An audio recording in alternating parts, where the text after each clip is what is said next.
And we're live. Hello, everybody, and welcome to Forever Rugby on Forever Sports. It is Sharks versus the Stormers. Can I claim that it's the first game of the weekend? Can I claim that there wasn't a game that just happened at Emirates Airline Park? Would you believe me? Would we go with it? Would we accept it? Probably not. So, yeah, obviously the Lions going down pretty hard against the Bulls. The worst performance I've seen the Lions put in a long time, to be honest. So we have moved on. I've changed shirts because I went and burnt my Lions shirt. No, not quite. I never burn my shirt. I never understand people that do that. But anyway, we are now in Devon, where Maurice van der Westhuizen will be overseeing a very deep Shark side, taking on the Stormers. So yeah, I think you have to back the Sharks to get all the points here.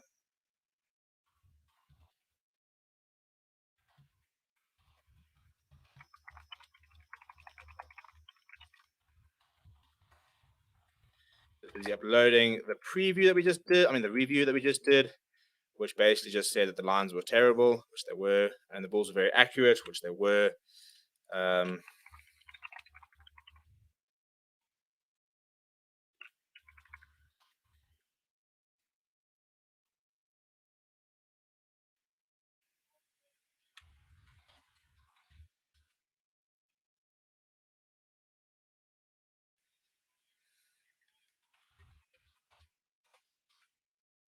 So, what are we making for this game? Do you have score predictions? Are we backing a big scoreline? I'm going to make the call.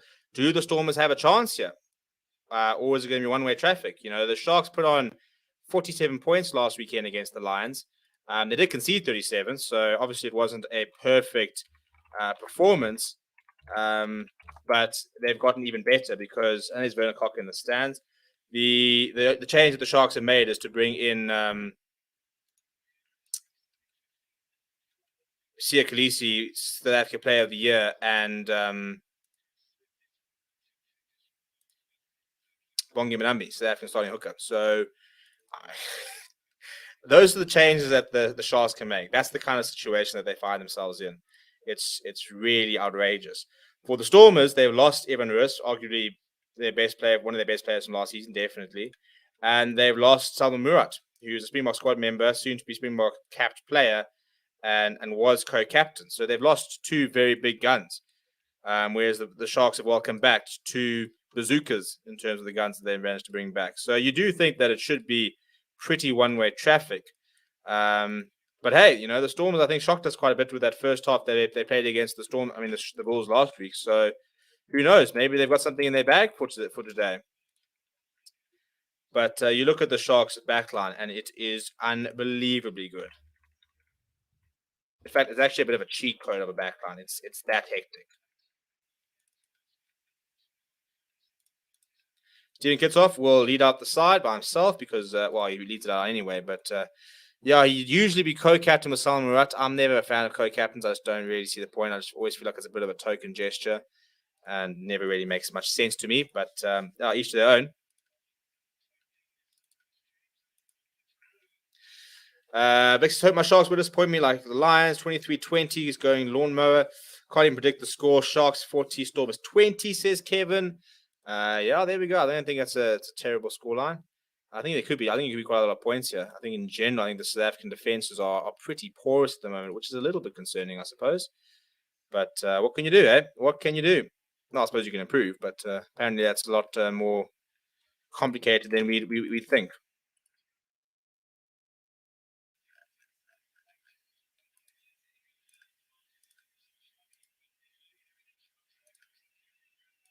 I'm leading out the Sharks. Well, Sharky, which I mean, that mascot from the Sharks. It used to be quite cool, but it's looking terrible these days.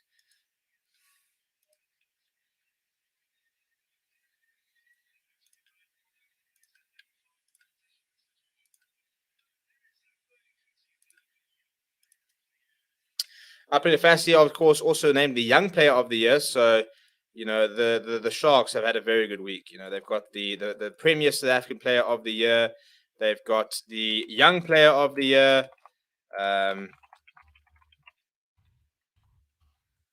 What more could you really want, I suppose?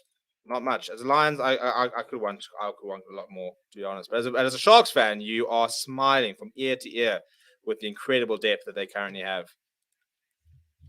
The backline is as good as the supply. I love that comment. It's a very good point. You know, the Sharks have got everything, but can that pack get them on the front foot? Can that pack provide that backline with the service they need to cause chaos?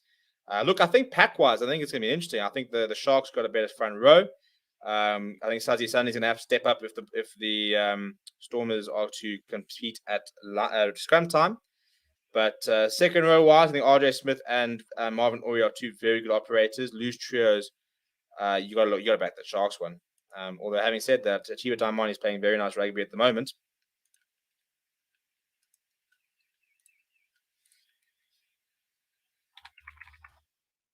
But Sia and Bongi both playing against their former sides. That probably means I play very well. Actually, players tend to players often tend to play very well against their former side, and we had Harold Forster scoring against us today, so that was a bit heartbreaking. The whistle is gone. We are away down in Durban, and it's a first touch for Hiron Andrews. It's not a good touch. It's gone straight through his hands, and it's gone out. Has it gone off Rick's Pretorius? I think it's Dan Duplessis actually. He finds himself in the starting lineup there. So it will be an early line out, and my timer has decided to just die on me. In fact, everything's just busy dying on me. My stream's dying on me.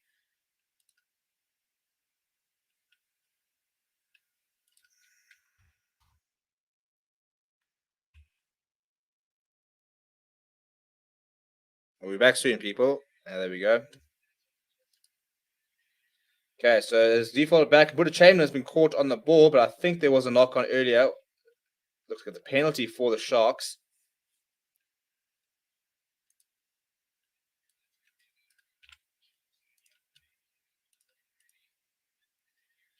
Okay, is my timer on? Yeah, we should need to update it a little bit. Sorry, this is what happens when the URC decides to give us like 8 minutes between games. I mean, it's a bit harsh, isn't it, to try and get sorted. Are we back? I don't know if we actually went down or not, but it looked like my internet was having a bit of issues. So Bill Chamberlain with the ball in hand, he'll hack it downfield.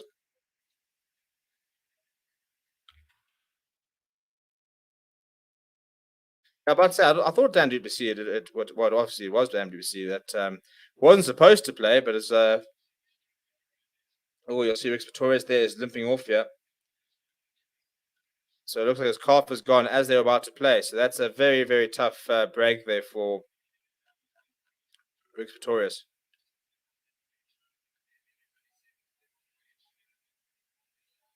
That's bizarre. They don't have a replacement for him on the bench.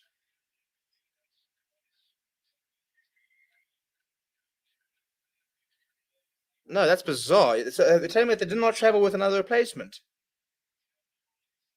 Well, Sharks have won the line check. Grant Williams giving solid feedback to Ben Tupawari, then loops around. Makazona Pimpy offload to Upper Fassi.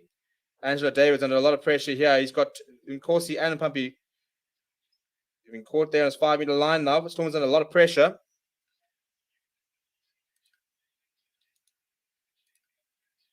Gets off now, taking it into contact, but it's very good pressure from the Sharks there. Pressure now looking to try and get. Oh, but it's a big counter coming in from the Sharks. In fact, they've won it. Grant Williams now going to Makazuma Pimpy. Ball over the top to Lekanya Arm, and Lekanya Arm is over. Well, that is the perfect start for the Sharks. Criminal from the Stormers. You actually had possession. Big counter ruck comes in from the Sharks. The ball over the top, easy as you like, and they're over early. And that's the worst possible start for the Stormers.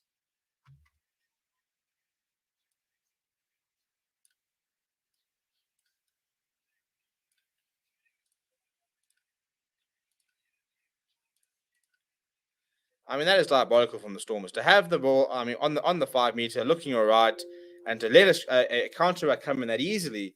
Jeepers me.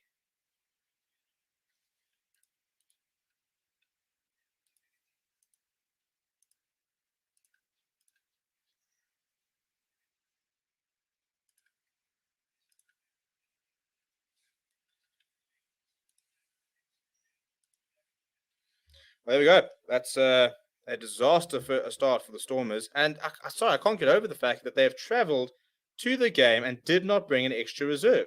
So Rick Pretorius has gone down, can't play. Dan Duplessis has gone to starting lineup, but they don't have a reserve. They've got a 7-man bench. I mean, you can't blame Kobe for that. I mean, it's not hard to bring an extra 2 players. You have to bring what? An extra prop, an extra hooker, a utility forward, a utility back.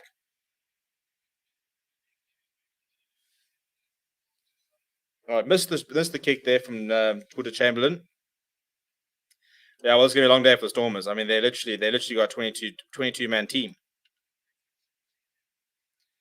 Look, I mean, you can understand why there's no defense there because as soon as the counter rack comes in, they use it very quickly, and they just don't have the numbers to the Stormers.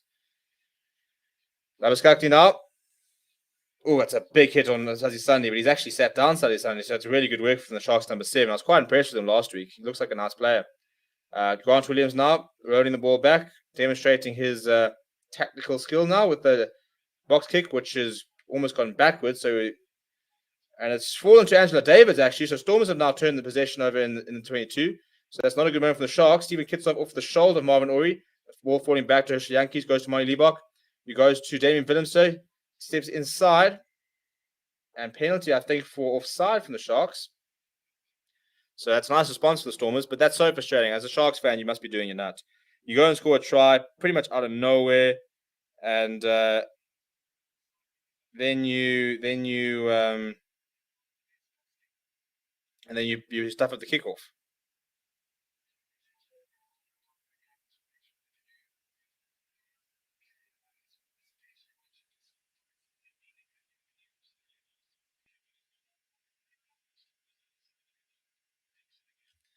Yeah, it's a horrible kick there from Grant Williams.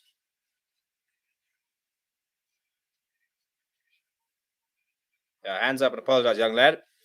You've now put your team in this situation.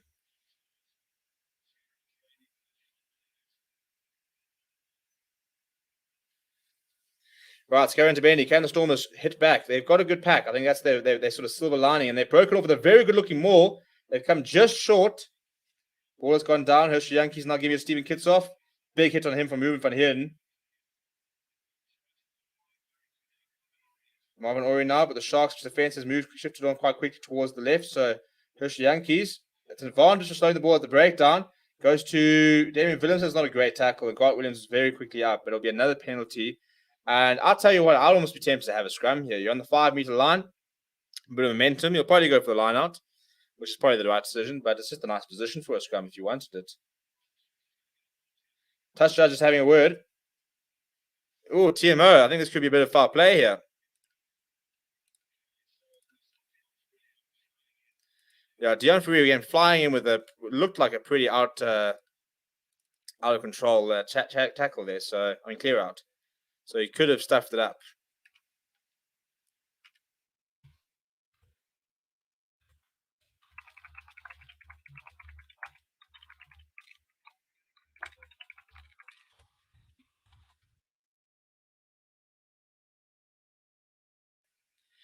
Yeah, so I think it would have been a penalty for the Stormers, except I think Dion Ferreira has gone and stuffed it up for them.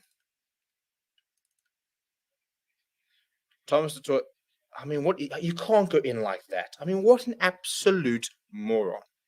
What are you thinking? I mean, he literally drops. That's a yellow card for me.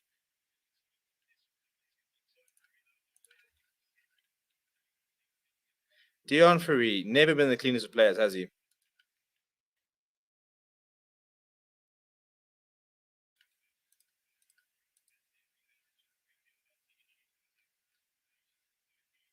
Yeah, so it's shoulder on shoulder, which is what saves him from a yellow card, but that's just so stupid.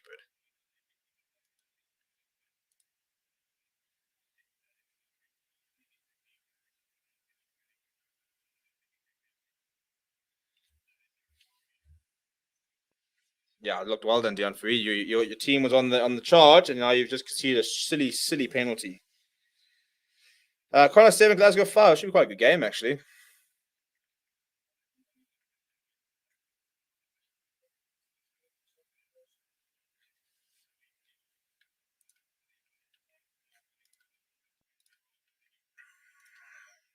I'm going to try and sort you guys out a scoreboard for the Blitzbox game. Let me see if I can try and do that in the next 10 minutes.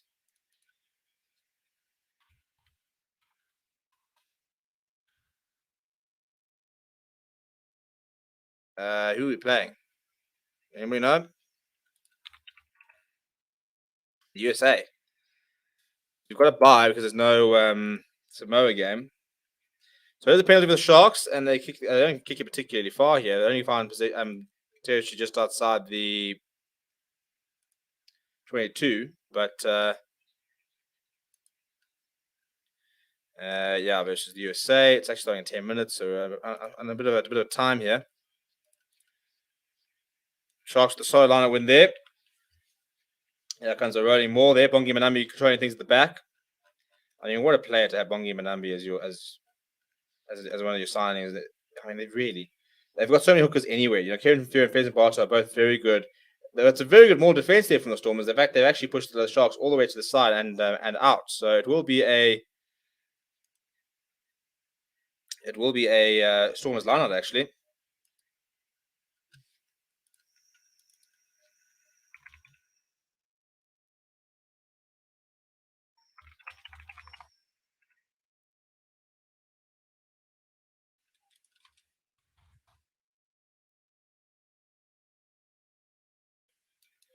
He goes to Chiba Diamani, and Hershey Yankee spotted a bit of space. He put it on the boot there, and Marcus on the Pimpy was well placed. But they've turned over the ball here, Stormers. It's going to Ben. He throws it inside towards Money Liebach. He gives it towards Dion Farid. There's a lot of space, and he throws it to a bit of no one. And Appley, the fastest suddenly put a boot in there, and now it's a foot race, which Sanatle will win. Under a lot of pressure from Fassi. In fact, it's Spoon Corsu comes in and puts in a big tackle. Dion Farid has not started well here, but Stormers all the way back inside their 10-meter. Ernst van Rijn now carrying it up.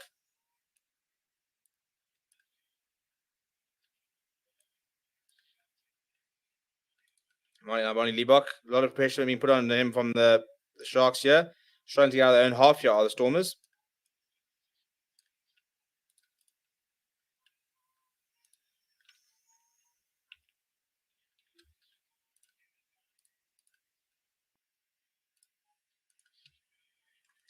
And once again, all of a sudden, we've been told to use, and Hiron Andrews come through and turn the ball over. It will be a penalty for the Stormers for holding on, but jeepers, the Sharks are all over the Stormers at the moment. Stormers kind of look a little bit like deer in headlights.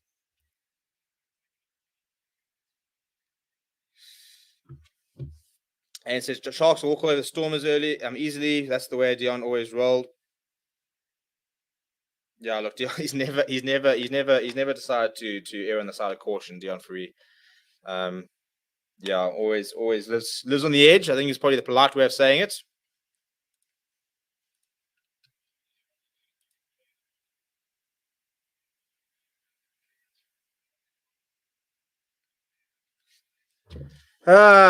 What I would do to have him. You got Alton Yankees who's watching on, by the way. He's out for the season for Japan, I think, or he'll only be back in about March or May, April, May, I think.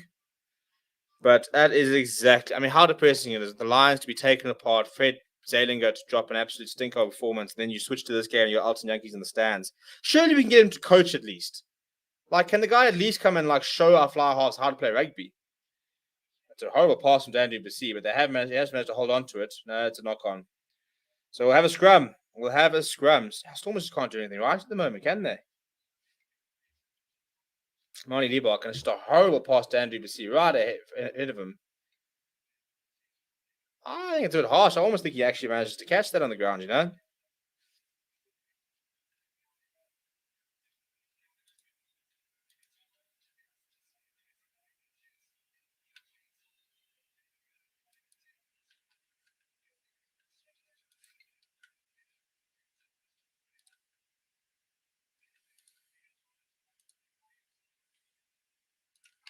Right, first game of the day. Now, this should be interesting. I mean, pack weight-wise, I reckon the Stormers are probably heavier. Actually, I don't know. It could be quite close, you know. It's a huge scrum from the Sharks. I did say they got the better front row. That's a gigantic scrum. They got a penalty advantage. They go to Buddha Chamberlain, who then throws a horrible pass to Spoon Corsi. He tries to chip ahead, but it goes down, so they'll go back for the penalty. And that's an early warning sign for the Stormers that the Sharks are going to have the scrum dominance.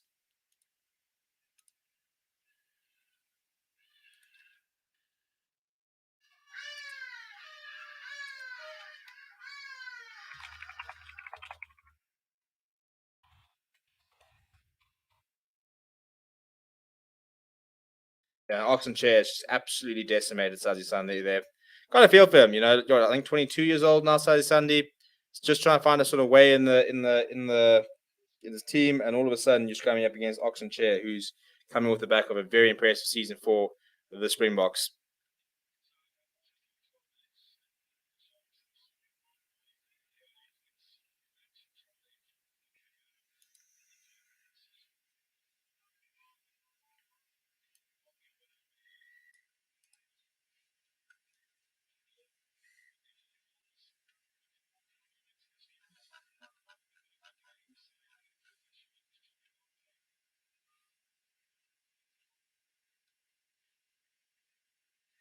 All right, Bongi Manami to feed the line out. I think my clock's horribly wrong here. Actually, no, it's pretty right. But they've messed that up, actually. It's a short-arm free kick to the Sharks. I mean, the Stormers not want to play. Do they just come here to just stuff around or something?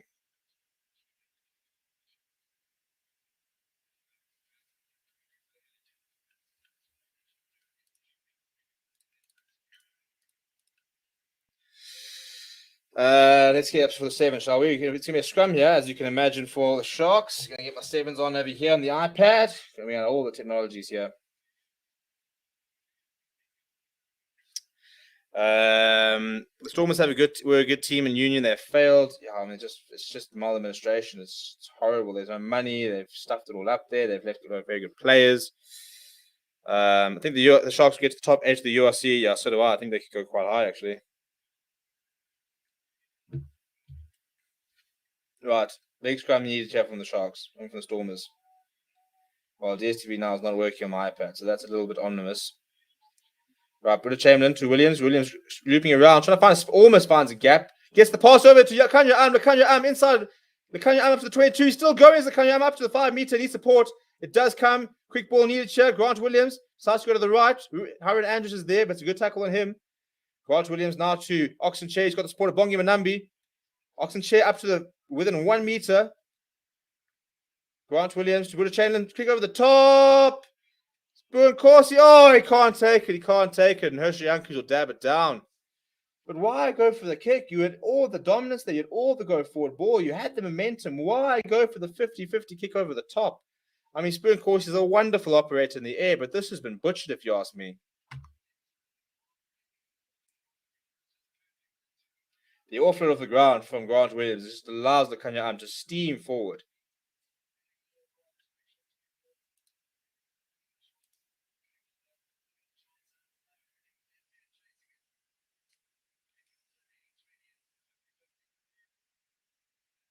Anybody else's DSTV Now app just not working. I mean, you pay so much for DSTV, and they can't even give you a working app. Ah, dear. Right, so it's a goal line dropout, Jeff, for Stormers. Martin Liebach going quite deep and left to Britta Chamberlain, who has got a license to go for the drop goal, but he has decided to go for the up and under. Sia Khaleesi and Spoon Corsi are charging hard. Somebody got a hand on that. I think it's a knock-on advantage. So Natla trying to run his way out 22, but he's wrapped up by Oxenchair.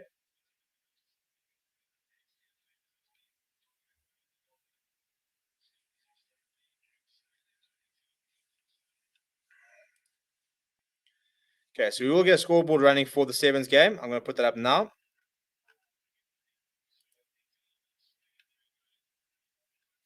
But at the moment, the Stormers are back inside the 22. Martin Liebach will use his left boot. There was an advantage there anyway, so they get a penalty there. Right, so we've updated the DSTV Now app, so we can hopefully give a bit more of an accurate scoreboard.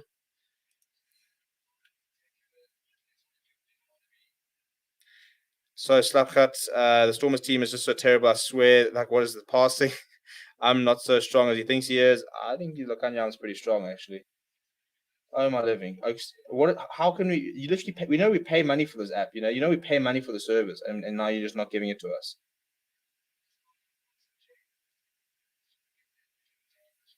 Yeah, I'd love to tell you guys what's going on in the Sevens, but DSTV has decided, you know what, you don't need to actually, we don't want you to watch. The tight head for the Stormers is not up to it, even with the Cape losing all its players. There has to be a better tight head here. The rest Cape, the guy gets overpowered every week. I thought he actually played very well last week, to be fair to him. Well, if you've got France Maherba injured, you've also got Ali from Mark injured. So he is third choice technically. Decent looking more here from the Stormers. A couple of players have broken apart. But yeah, he's clearly out of his depth at the moment today because Oxenchair is having a field day. Right, shall we get a scoreboard going for the sevens?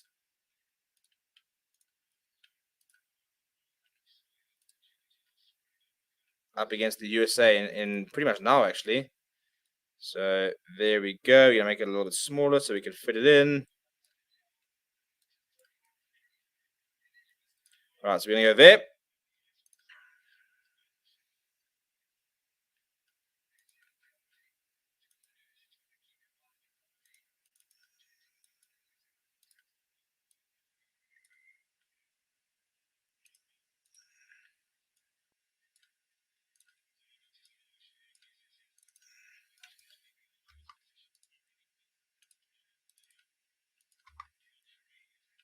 Right, there we go. So we'll try to update it as we go. But the Stormers have won the put into the line out there. Another early more. That looked like pretty good strong for them early more. I think that could be a potential weapon for them because that's looked pretty solid. They defended the Sharks one very well, and they've now had a decent early more themselves. Chip and chase over the top. Michael's on a pimp as well position. He gets away from Ruan now. But another penalty for collapsing the more. So yeah, I think the Stormers have found where they're going to be able to get the most success in this game. It's definitely not scrums.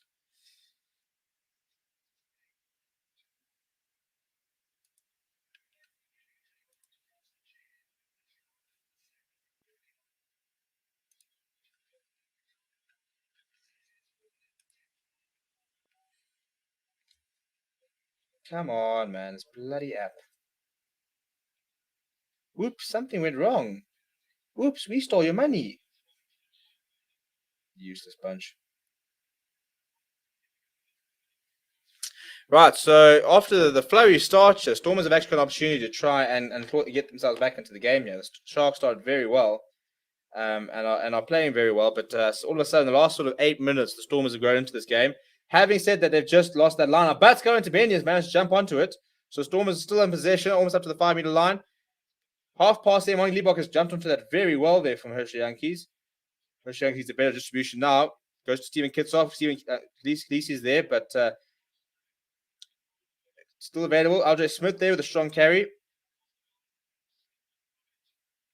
Slow ball now for Hershey Yankees. Goes to Hachiba Diamani. Almost up to the 5 meter now, the Stormers. Now Stephen Kitsoff goes to Ernst van Rijn. Quick up the mark. There's Oxenchair, and they've knocked the ball on there as Hachiba Diamani. But a penalty for offside and a double blast. We could see a yellow card here for the Kanya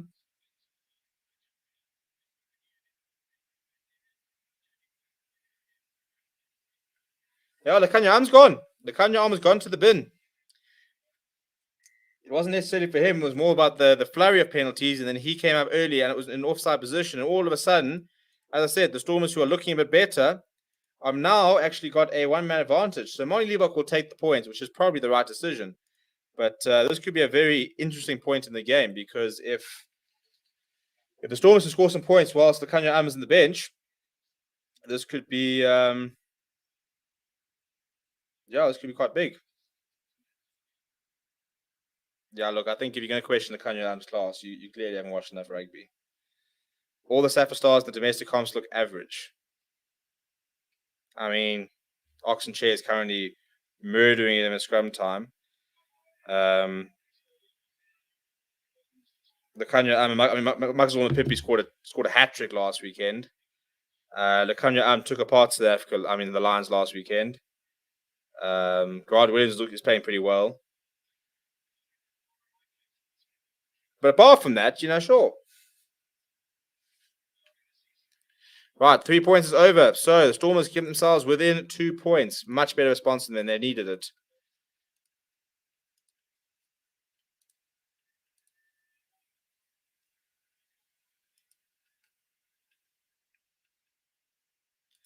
Right, the restart from Buddha Chamberlain, I imagine will go quite deep. When you got a yellow card now, it's all about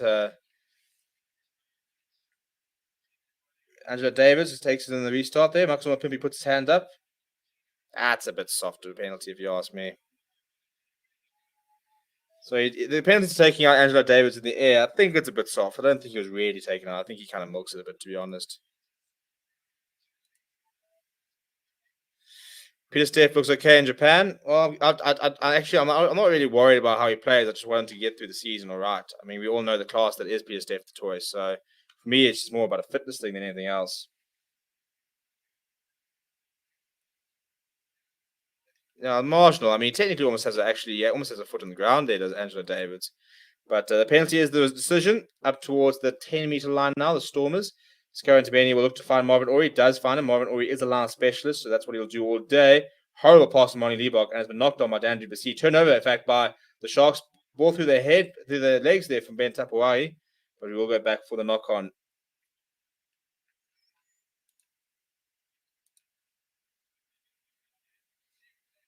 Man, it's a poor quality rugby. Was hoping for a lot more from this game. I mean, all I'm saying is everybody was sitting there saying, "Oh, yeah, don't worry. After the Lions and Bulls, we'll have a decent game after this decent standard of rugby." And what have we seen so far? What have we seen?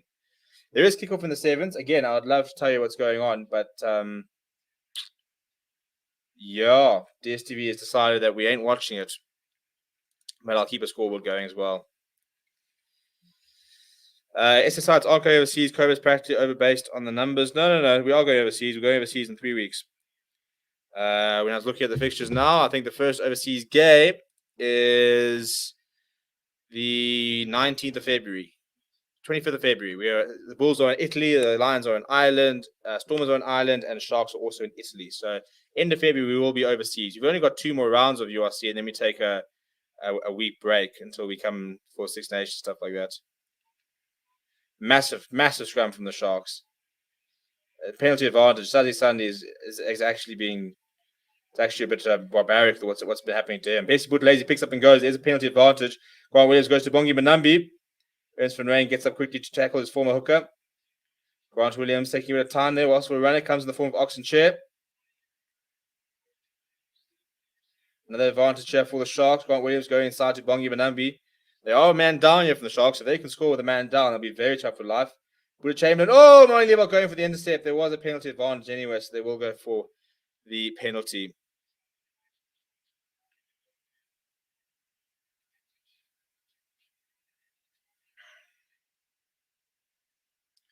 So the Great Oaks tired of playing each other week in, week out. So Sharks playing Stormers next week again in Cape Town. Yeah, they are. I don't understand that decision. I mean, the Lions haven't played the Stormers since December. Same with the Sharks and the Sharks and the Bulls. So why not have that next week? Why not have Lions versus Western Province? Western Stormers at Ellis Park, and have Sharks taking on the Bulls in Durban. But instead, we've got a repeat of this round next week, but at different venues, and then we play the other sides. So that for me is a weird decision, but it is what it is, I suppose. But at this stage, the plan is still to then go overseas. Right, USA have taken first blood, by the way, in the game against the Blitzboks.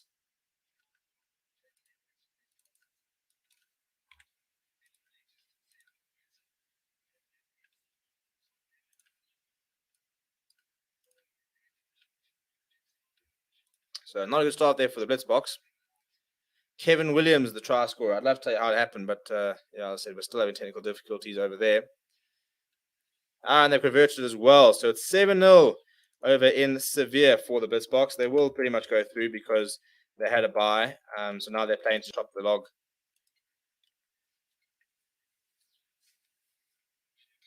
Will Chamberlain now for the penalty. Will slot the 3 points, add a bit of a cushion onto the lead. And after 26 minutes, the Sharks lead 8 points to 3 down in Durban.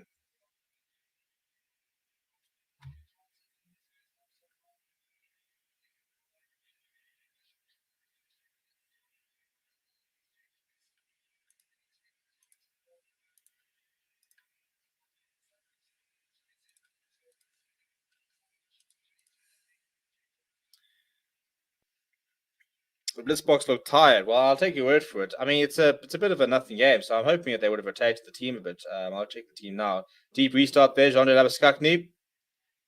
Good tackle in from Ernst van Rijn, opposite number.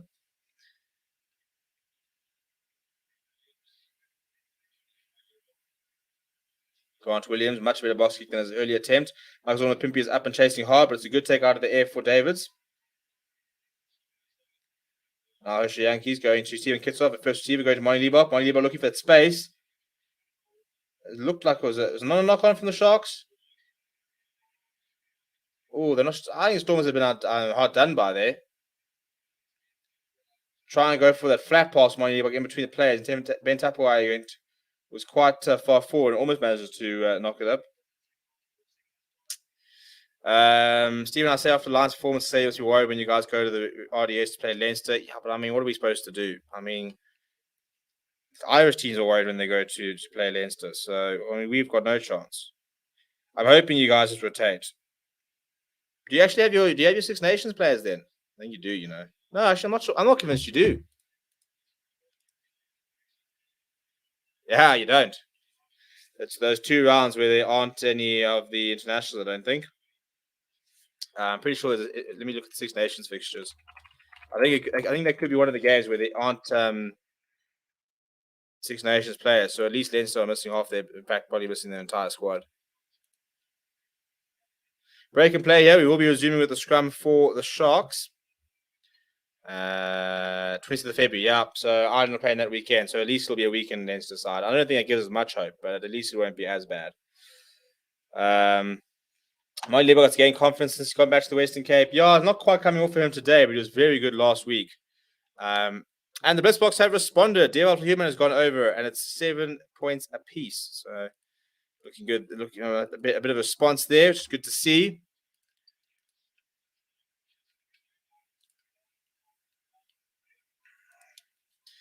URC Tante was fucked up. Yeah, look, it all happened when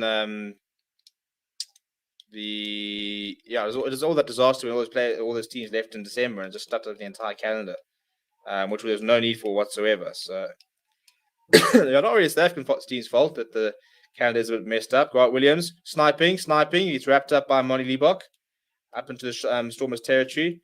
That was Skakni at scrum half, giving it to Thomas du Toit, who's brought down by Stephen Kitsoff.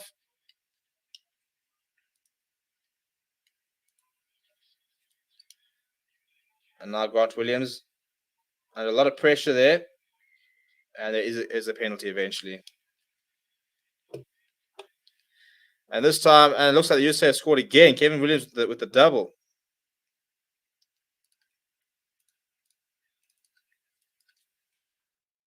The 7 points, 12 is the score over there in Sevilla.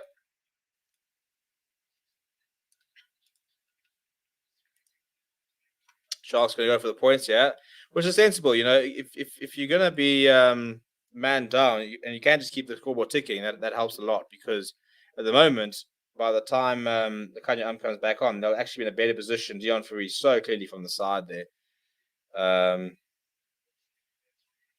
Yeah, you know, you've gone off and you come back and your side's actually further ahead. If they're playing the Currie Cup concurrently with the URC, this means around August, October, there won't be any rugby. Yeah, it'll just be international rugby. It won't be any. I mean,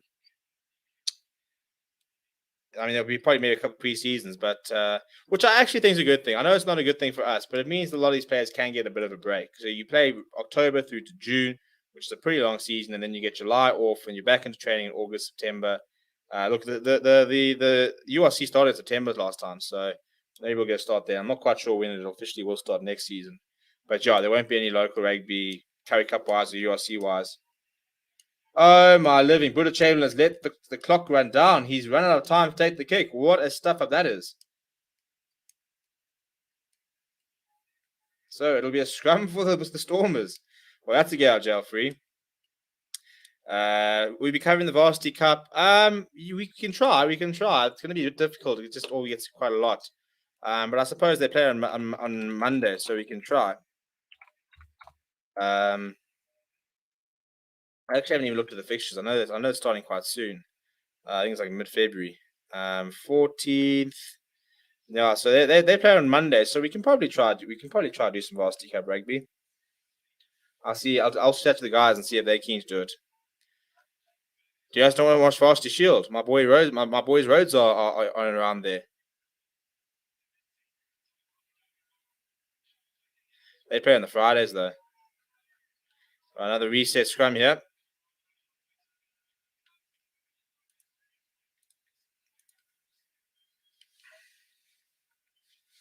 Kanye must be back on soon. Trying to work out when he actually went off. Yep, there he goes. He is back on. So he went off, and the result is the Sharks actually progressed 3 points. So that's not a train smash in the slightest.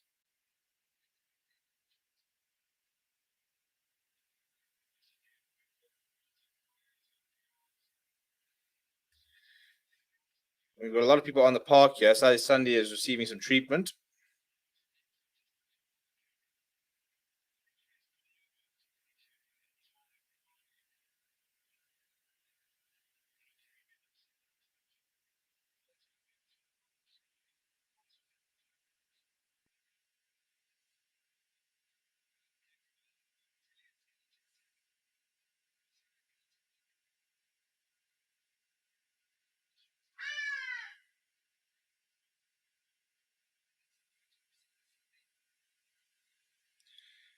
So another, far too many stoppages here. It's been a very long half.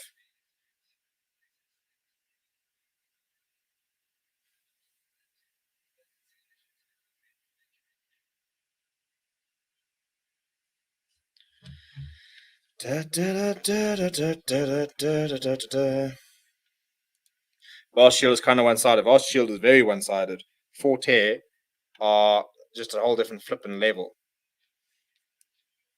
I mean, CPUT. Well, to be fair, CPG's come through quite a lot. But having watched a lot of the Vast Shield, I mean, Walter Sulu at the moment, that side is unreal. Forte, I suppose, actually fallen away a little bit. It's very much the Walter Sulu and CPUT. But it is very one-sided. I mean, DUT, Rhodes are always at the bottom. TUT don't really compete. UKZN have moments, but very rarely compete. But you look at the resources that go into the Vast Shield, you can understand why they can't compete. I was part of the road setup and stuff like that, and yeah, you compare the resources to that's another huge scrum from the Sharks. This is going to be such a long day for the Stormers front row. I don't even know what to do because will it even change if you make this out? Look, I don't think Sally Sunday comes on for the second half. Will it make much of a difference? I mean, you can only wait and see. But it's just far too easy.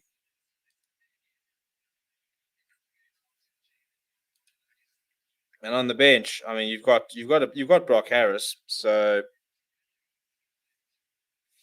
there's a lot more experience there. But whether he can anchor, it's remains to be seen, I suppose. Glasgow 17, Connacht 7. Oh, there we go. I enjoy Glasgow. I reckon they're my second team. They're my overseas-based team of Glasgow. So, it's been a long weekend, by the way. Been a long weekend.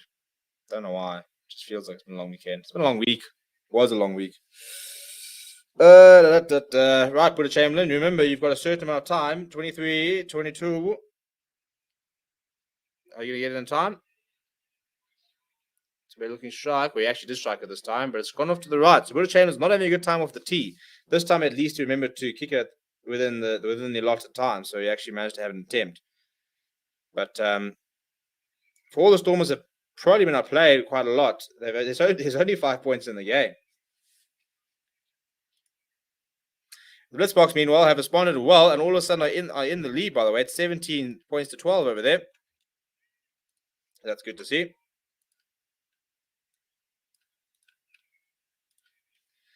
Right, restart there. Goes to Chamberlain, who puts the boot up, chasing hard as Spur and Corsi. He's a wonderful player in the air. Damien Phillips takes it well. They almost fumbled it, but eventually managed to gain it. Now Herschel Yankees goes to Marvin Ori, who's tackled by his two Springbok teammates, Bongi Manambi and Oxenchair. Monty Debok ran it a little bit to create some space. Oh, good footwork there from Apple Fast. You're right. What can the weekend special does? He tips over the top.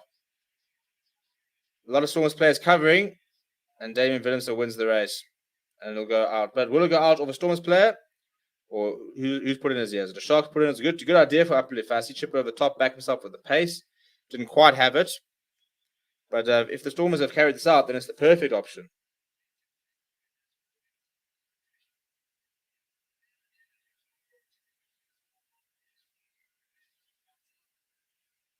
I think it actually comes with Apple Fast last. So I think it should be a Stormers put in.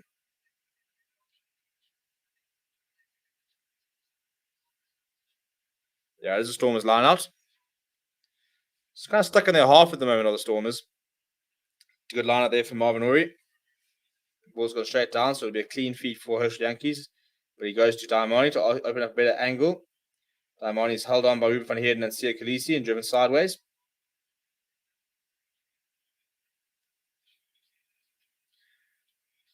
Now Herschel Yankees asking for a few blockers before he wants to put the box kick in. There it comes.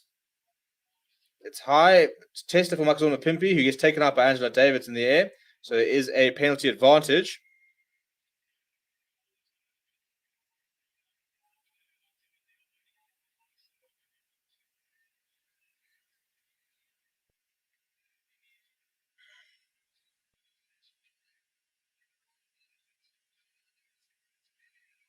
Dion Ferry throwing a few hands. That's just not like him, man. Can't believe Dion Ferry is being aggressive out there. It's just so uncharacteristic.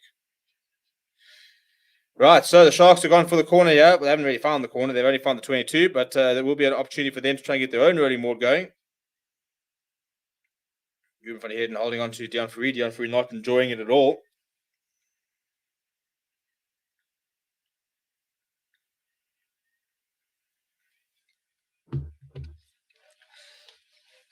Right, can the Sharks find something off the back of this line out?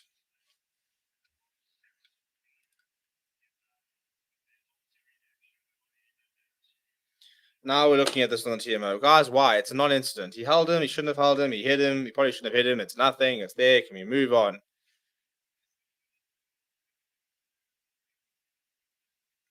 Okay, so Ruben van Heerden is holding him. And Dion Ferry goes, no. And then hit. Oh, I think having said that, I think he smacks him on the head. Which you can't do. I can understand smacking the arm, but you can't just smack a guy on his head. Looks like one of them on the back of the head. You know, it's just... here's the other angle. If he smacks him on the head, which he does, and does he go again? Yeah, I mean, he's so stupid. So he's holding him on. So obviously, but smack the arm. You can smack the arm. You can't just smack the guy. He did it twice as well. Yeah, Dion Ferry could be on, and I've never liked Dion Ferry. He's such a dirty player, and he's going to get a red card, I think.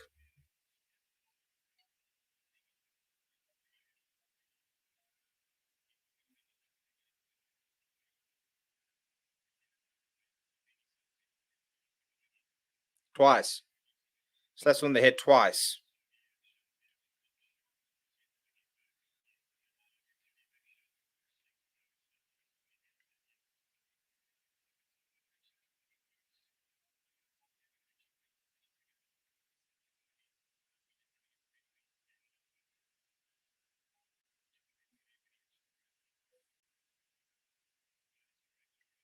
Hey, it's just a penalty. He's gotten away with that. I thought that was going to be at least a yellow card. Like, you can understand the reaction, but you also can't just go slap people on the head.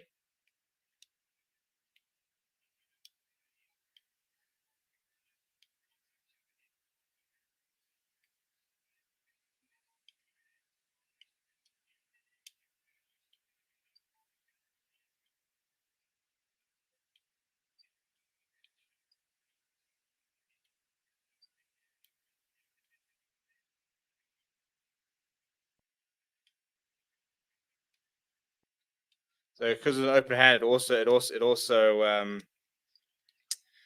saves him a little bit there. I suppose if you mince the guy in the back of the head, you're done. But I'm surprised it's not a yellow. Like, it's weird because he goes for him, smacks him on the head, and then goes him again and smacks him on the back of his head. So I mean, I know it's an open hand slap, but surely you can't just slap an oak on the back of the head. But look, you don't want to see cards, so I can kind of go with it. Meanwhile, the Blitzbox 24 points to 19 actually looked like a very good game. Pity we couldn't watch it. Thanks, Sport.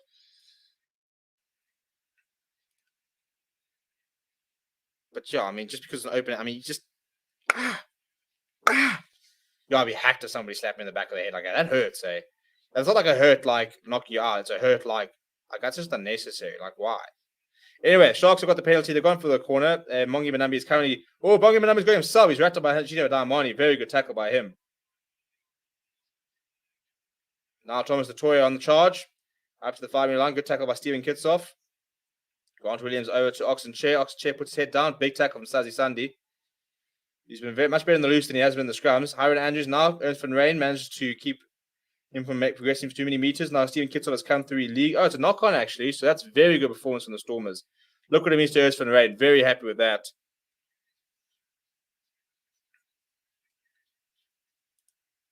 Jake, I mean, Butch James, sort your shit out there. You said big carries from the Stormers. No, sorry, the Sharks. Big carries from the Stormers. I mean, come on.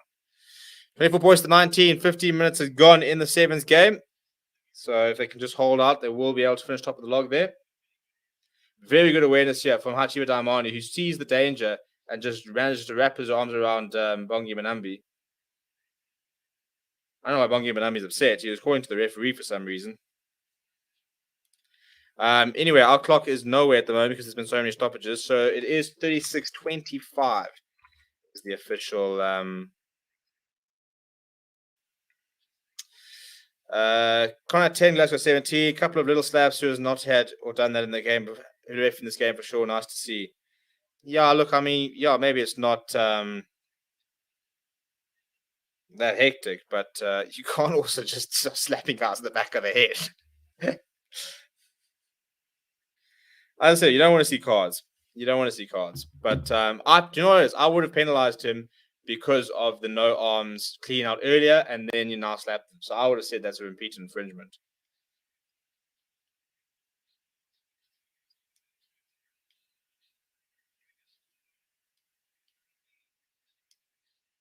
Right, so it's a scrum here for the Stormers, which is not probably what they would have actually wanted.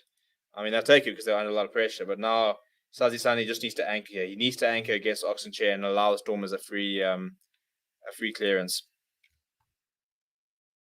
Still quite close here. 8 points to 3. Buddha Chamberlain does not have his kicking boots on, which has helped the Stormers, who arguably should be sort of probably about 10 points behind, you know.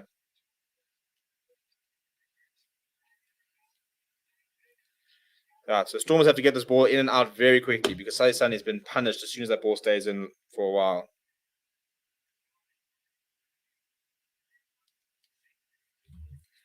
Oxen Chair is already having a go at him. I would almost, as Mario van der West, I owe my living.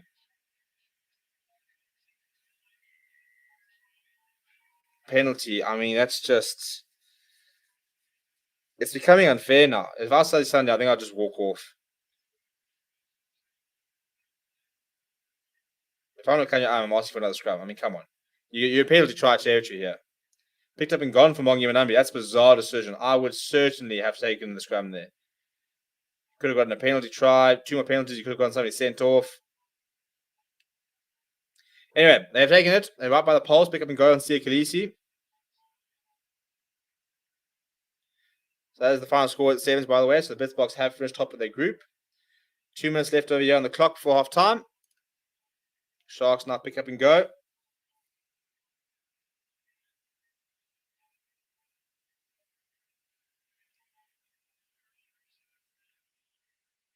Dion Fourie trying to win a penalty in the ground, but he has conceded a penalty, and he's going to see a yellow card now. Look, Dion Fourie, you can look at him weirdly as much as you like. You've been pittering along those lines the entire game. So, yeah, the Stormers have now been reduced. Another pick up and go on Sia Khaleesi. Sia Khaleesi taking a whole bunch of players over the line. Has he got grounding, though? I think we're going to have a look here. I don't think he actually expects to get that far. All right, we're going to have a TMO decision here. They're going to go upstairs and have a look.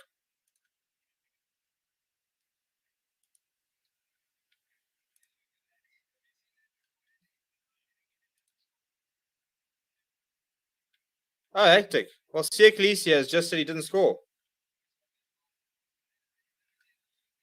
Well, that's a first. That is a first. Sia Khaleesi has gone to the referee and said, "No, I didn't get that down. Like, you don't need to go upstairs. I didn't get that down. Let's carry on."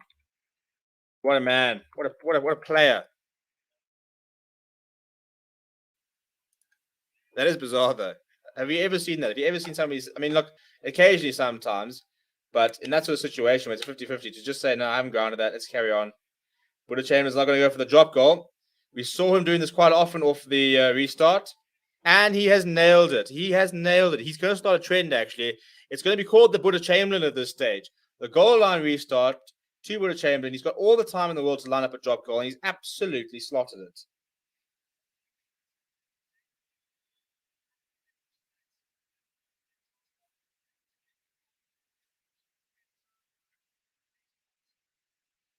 Yeah, I celebrate that because you've missed 2 kicks anyway, so that's one made up. And Dion Fury will spend the first, call it 7-8 minutes of the second half in the bin. Sharks 11, Stormers 3. Huta goes, so Monty Liebach puts in the kickoff, he puts it nice and deep, and they can get. Yep, that was Captain says, stuff this, let's go to the change rooms here, lads. Right, so half time. The Sharks do lead the Stormers 11 points to 3. I think the Stormers have actually done quite well to not have been worse in worse condition. But Dion Fury is in the bin, so the Sharks will look to try and really assert the dominance in the second half. We'll be back just before they get back on, so give us a few minutes. Please do smash like on the video, subscribe if you are new. We have found a couple of new subscribers today, but certainly not enough, so please do continue to subscribe, and I'll see you guys in a few minutes.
Right, welcome back to the last 40 minutes of South African local rugby. Sharks taking on the Stormers, currently leading the Stormers 11 points to 3 at half time. Stormers the man in the bin as Dion Fourie will sit off for the next sort of 8 minutes of the second half. It's been pretty much one-way traffic. Have got the Stormers number at scrum times. In fact, Saturday, Sunday, I'll be very surprised if he returns to the park. I wouldn't be surprised if you then see Brock Harris packing down because Saturday, Sunday has been taken to the cleaners by Oxen Chair, and there's only so much you can actually take. So, yeah, big calls, unfortunately, to make for the Sharks because if they don't change that, then they're going to be in big trouble. I mean, for the Stormers. But for the Sharks, they now need to put the squeeze on. They've butchered a few opportunities. I don't know, it was a weird decision because they had a monumental scrum where Saturday, Sunday was basically picked off the ground and driven back. They won a penalty and then they decided to tap and go. And I think if they'd taken another scrum there, they probably would have won a penalty try and they would be sitting further up. Buddha Chamberlain has missed a conversion. A penalty. He's also conceded a scrum where he actually let the penalty clock run down, which is a nice invention because we can't have Flowerhouse taking 3-4 minutes to take a blooming kick. So there's no excuse for that. But he then did redeem himself with a very nice drop goal off the back of a try line or goal line dropout, which is a very interesting interpretation of the law, where obviously the opposition fullback has to, or opposite flower half, pumps it downfield, and then you've got usually a decent angle and plenty of time to sort of line yourself up for a potential drop goal. So it is interesting how many more teams will start to play like that and to start doing that, and then how all of a sudden you will have to sort of adapt. Elsewhere, the Blitzbok have won, and they will finish on top of their pool. They'll be in action tomorrow at, I'll find out right now. There'll be action tomorrow at, when was this? This was match 28. No. Okay, I lied. So the Cup quarterfinals tonight are at 8. So we will be live for that. And then depending on that, we will then see semi-finals tomorrow. So, yeah, they did win. They beat the USA 24 points 19. So they're taking on Scotland at just after 8 o'clock. So we'll be live for that. And then tomorrow we will hopefully be live for the Cup semi-finals. First one's at 5:05. Second one at 5:05 if we do make it. And if we make the Cup final, it will be tomorrow at 9:30. So we will be covering that as well. Call me crazy, but was it not 90 seconds for penalty kick, or am I crazy? I'm trying to think what the official call is now. Penalty, URC, goal, kick, shot, clock.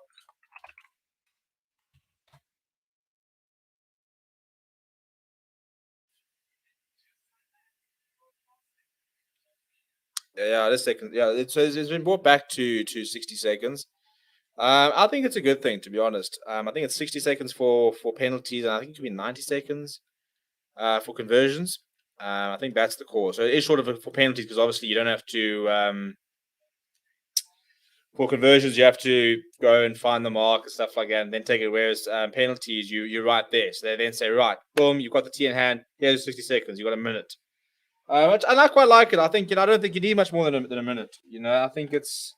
If you start using 90 seconds up for every single penalty, you have 4 penalties, and we've wasted what, 3-4 minutes on someone just going through their kick. The actual kick itself lasts about 4 seconds.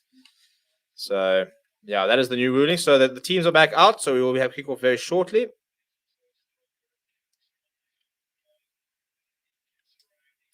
Oxenchair has been very impressive tonight. He's carried very well. He's tackled very well. He looks at his close to his best. I mean, he's scrummaging. You can't ask for more from him. But yeah, the Blitzbox did win, so I said they'll be in action later, so we'll be live for that.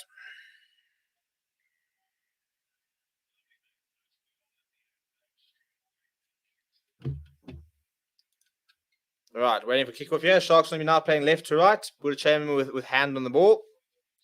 40 minutes. Can the Stormers do something here, or is it going to be a Sharks double victory? 2 victories in 2 weeks will do them very nicely. Sunday is still on the park. How long he'll last? I don't think very long, to be very honest.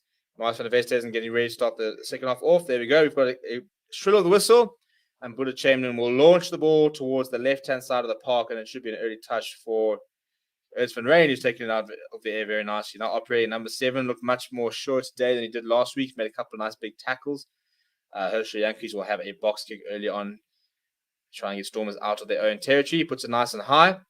And it's being chased hard by Damien Willemse. Pessi Buthelezi, though, however, comes away with it. And there's a knock-on advantage as well for the Sharks. Grant Williams going to Apile Fassi. He returns the favour, puts it onto the left boot. It is a little bit farther, so Mani Liebach, if he takes the can just mark it, which he does. That's a poor kick from Apile Fassi.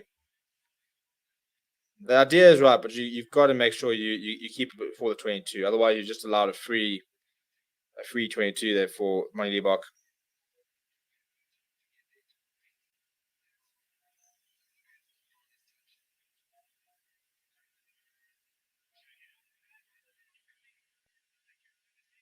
Right, so that's a fantastic hit from Fassi out of the air.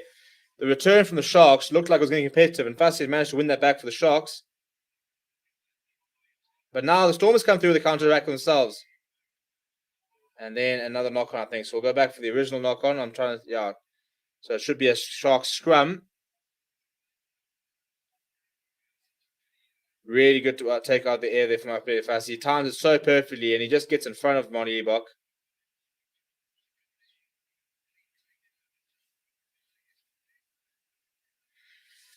The weekend special. Now, what will be very interesting is when we're going to see Watchalong introduced, and then we can see the two going toe to toe.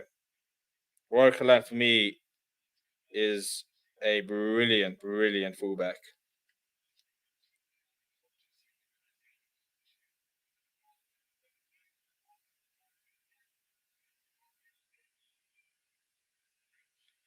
Right, so we go. First scrum of the day. And I think that if Sally Sunday gets decimated like he did again, I think he could very, very quickly find his way off.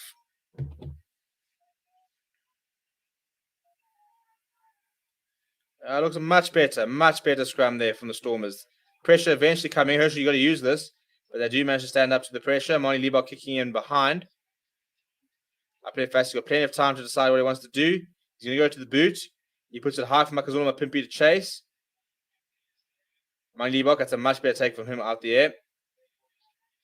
And brings the ball to ground on the 10-meter line for the Stormers inside their own half. Herschel Yankees giving off to Steven Kitsoff. That's a very forward pass, but it was a knock on anyway. So we'll go back for the scrum. That's poor from Steven Kitsoff because, the idea was right to try and put him through the gap there, but so clearly forward. And for a team that has been struggling at scrum time to then gift your opposition a scrum is really, really poor. So clearly forward. And then RJ Smith knocks it on anyway, just for good measure. But that was a much better scrum there from the Stormers. Sally Sunday kept himself anchored quite well. He'll need to do that again now. But 8 handling errors so far in the game. So, for all the people that are sitting there saying that, now we get to play a better standard of rugby, I would argue that the Lions-Bulls game had far more ball in play.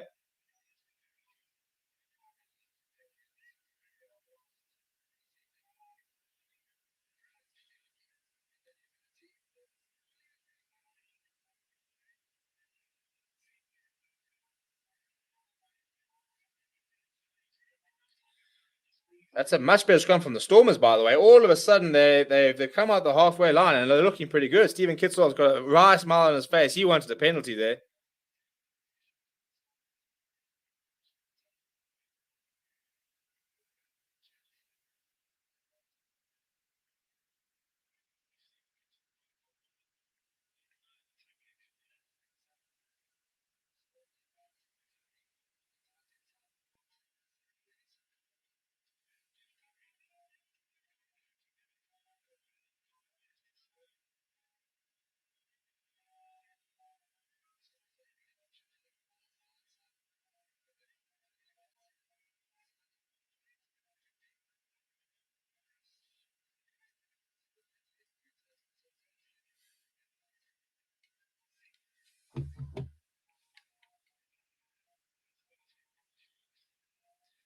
But Stormers, there we go. They're holding them up all of a sudden. There's not much of progression there from the Sharks. They have break down the blind side there between Apile Fassi and Makazulu Mapimpi. Mapimpi has to cut inside, and David Willemse wraps his arms around his Springbok counterpart and brings him down. It's a good run from Apile Fassi and Makazulu Mapimpi, but that's a much better scrum from the Stormers. Hiron Andrews now filling in at scrum half. Gives it to Ruben van Heerden. Good tackle on him. Williams is there, gives it to Buddha Chamberlain, who gives it across to Bongi Manambi. He runs into his counter. Oh, no, he's rushed off Scaran to Benny and got into the 22. Scaran to Benny has stayed down, in fact, after that. Grant Williams now decided to go towards the left. Oxen Chair, good take from him. Then throws a wild pass out to Apple Fassi, who steps inside of Achiba Daimoni. Then he puts in the grabber for Makazona Mapimpi. Mapimpi's over. It's so good. It's so good. When you've got the sort of the try-scoring ability that Mapimpi has, it also becomes so much easier. Great little dab in from behind from Apple Fassi, and Makazona Mapimpi finishes perfectly.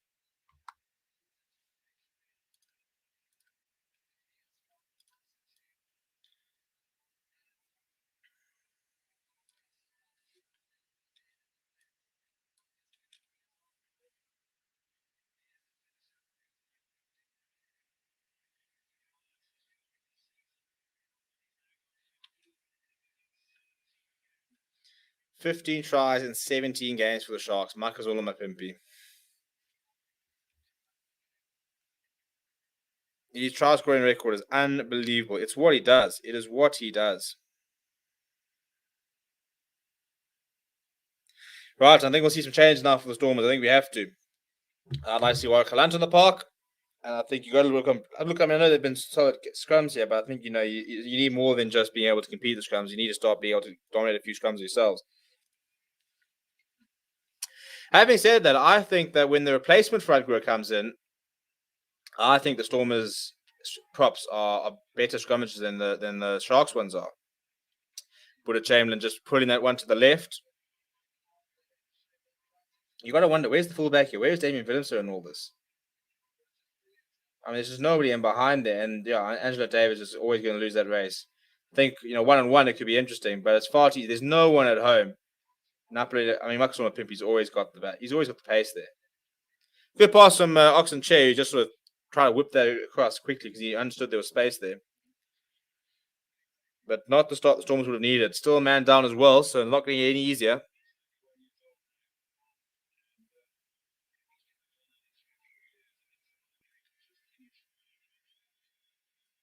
And ahead of the kicker, I think is the call. 14 in front. So Angelo Davis has now gone very early. I mean, as a coach, that's a coach killer. Hey, when you're trying to get back into the game, you're behind, and then you concede a scrum on the halfway line for breaking early and being ahead of the kickoff. I mean, that's pathetic. There's no other way to say it. It's pathetic. That's unforgivable. 10 penalties in the first half, and then you do that on the back of a.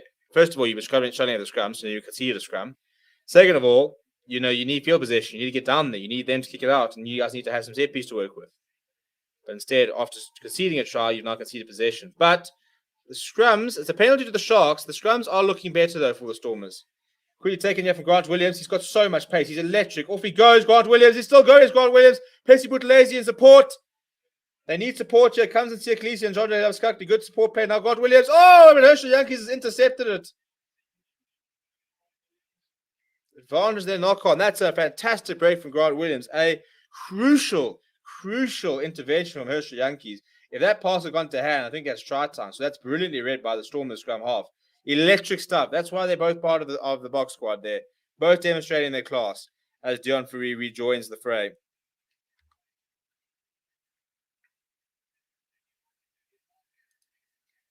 Breaks the tackle of Van Rijn. Keeps going. Good support play from Pepsi Buthelezi.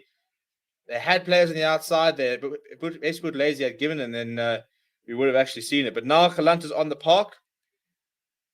On for David. So I think we'll see Damien Willemser shift to the wing. I know Warwick Galanta's more used to playing on the wing, but you've got to be playing Warwick Galanta fullback. And it does look like Damien Willemser will be on the wing.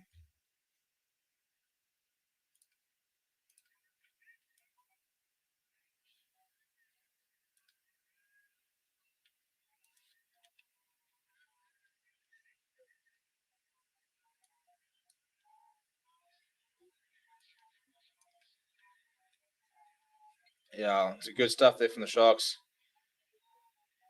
And the penalty advantage. The Herschel Yankees have nabbed it and gone on a run, but the penalty there, we're going to have to see a replacement here. I think you're going to have to see Brock Harris. They were coping for a while, but all of a sudden the Sharks' dominance is back.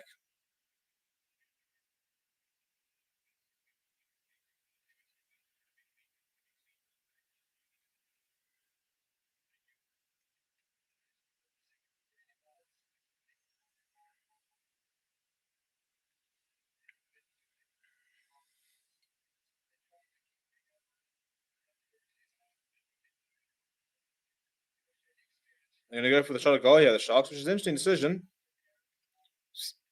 Suppose bag the win and then worry about the bonus points.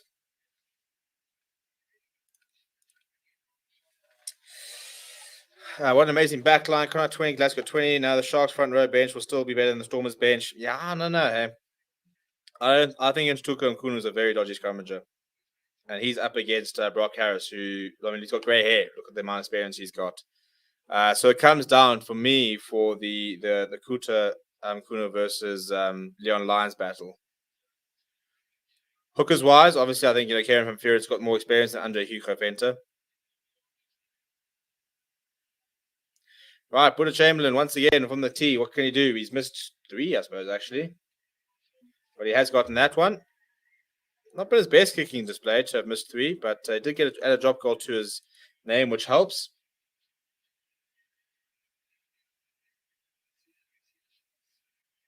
Yeah, there you go, Sally Sunny. Tough day at the office for him. He's still young, he'll learn. But it's never fun coming here and having to scrum against an all-Springbok front row and having Oxen Chair, who's playing at the peak of his powers, up against you. So, yeah, you can have to sort the scrummaging out to Sally Sunny if he wants to make it at this level. 19 points to 3. Sharks now very comfortable. Now it'll be about looking at bonus points. And Hiram Andrews just spilled that forward immediately off the kickoff, and Gary Benny also there spilled it forward. So 2 knockouts. It will be a Stormer scrum, and all of a sudden we're going to be able to see what Brock Harris can do up against Oxen Chair.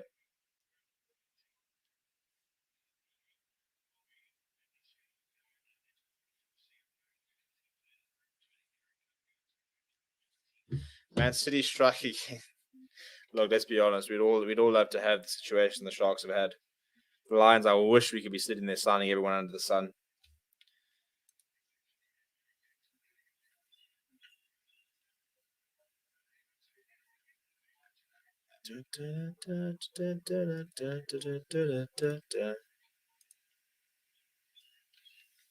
Right, what can Brock Harris do? He needs to just stabilize the scrum.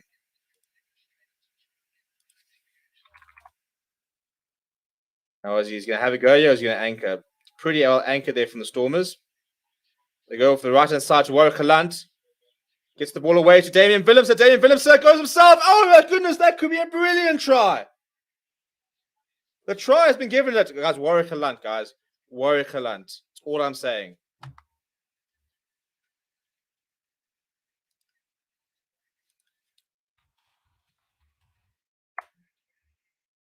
I mean, brilliant fans break down the edge there. Buddha Chamberlain makes a half tackle. He lures the Marcus on the Pimpy and then off the ground makes the pass to Damien Willemse.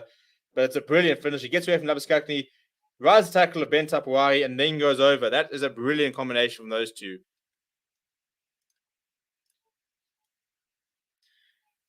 It's amazing what you can do if you've got a decent ball at the back of a decent scrum.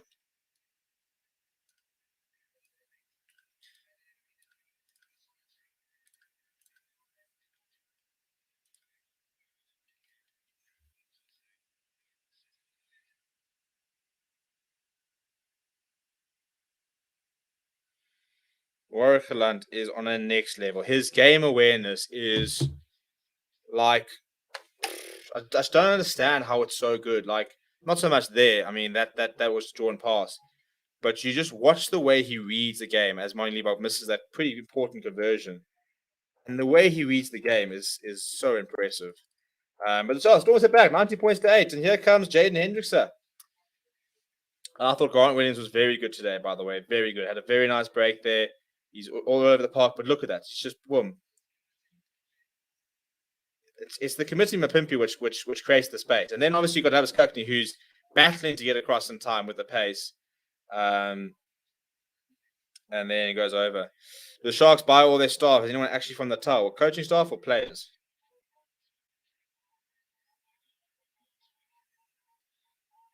Much better from the restock. Good stuff there from Damien Willemse. Shark. Oh, that's a very good carry there from Hachiba Diamani. And then the ball goes loose off it. So Sharks have won the possession back. That's a big tackle move from Stephen Kitsoff. The Sharks have won possession. Jane Henderson thought about the kicking. Now he decides to go to the left to go to Buddha Chamberlain. He puts in the kick pass. I think it's a knock. I don't actually know what happened there. Did they go out? What's the story there? Sharks get a lot of their talent from the Eastern Cape, actually. Kanya, Makazona Mapimpi, all from the Eastern Cape. Pepsi Buthelezi came through the system. Thomas Toy's always been at the Sharks. Apele Fassi came, well, I think he's also an Eastern Cape talent, actually, having said that. Who else? Oxenchair came from the Cheetahs. Bongi Manambi, obviously, from the Stormers. Sia from the Stormers. Not entirely sure where Labaskakni came from. Grant Williams is through the Sharks. Hendrick Sales, obviously, at school in Natal. But yeah, a large portion of the Sharks players all come from the Eastern Cape. They've got a lot of connections there. William has not been included in the boss squad at all. Most of the players from PE, Free Willie, I'd say. I think even if he doesn't necessarily play, I think he adds a lot of the value in the squad. He's a very, very good reader of the game. I think that Warwick Lun's the natural replacement for him. Just in terms of the way he plays. He reads the game like a book, like a well-versed book. Right, another scrum here. It will be a put-in for the Sharks.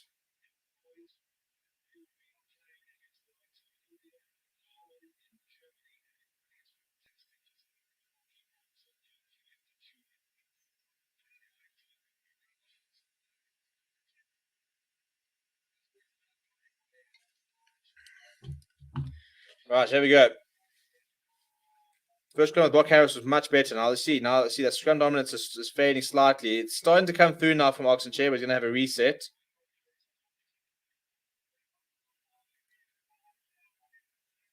So Brock Harris is managing to anchor better than Sally Sunday, but still under a lot of pressure.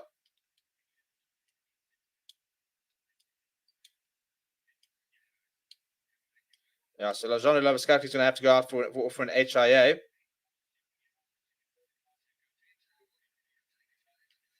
So Anchor Fento will replace him, which is not a bad placement at all. Can we just talk about how good the Bulls really are? Yeah, congratulations. You're finally tied with the Lions at the bottom of the South African Conference. I'm going to be that person.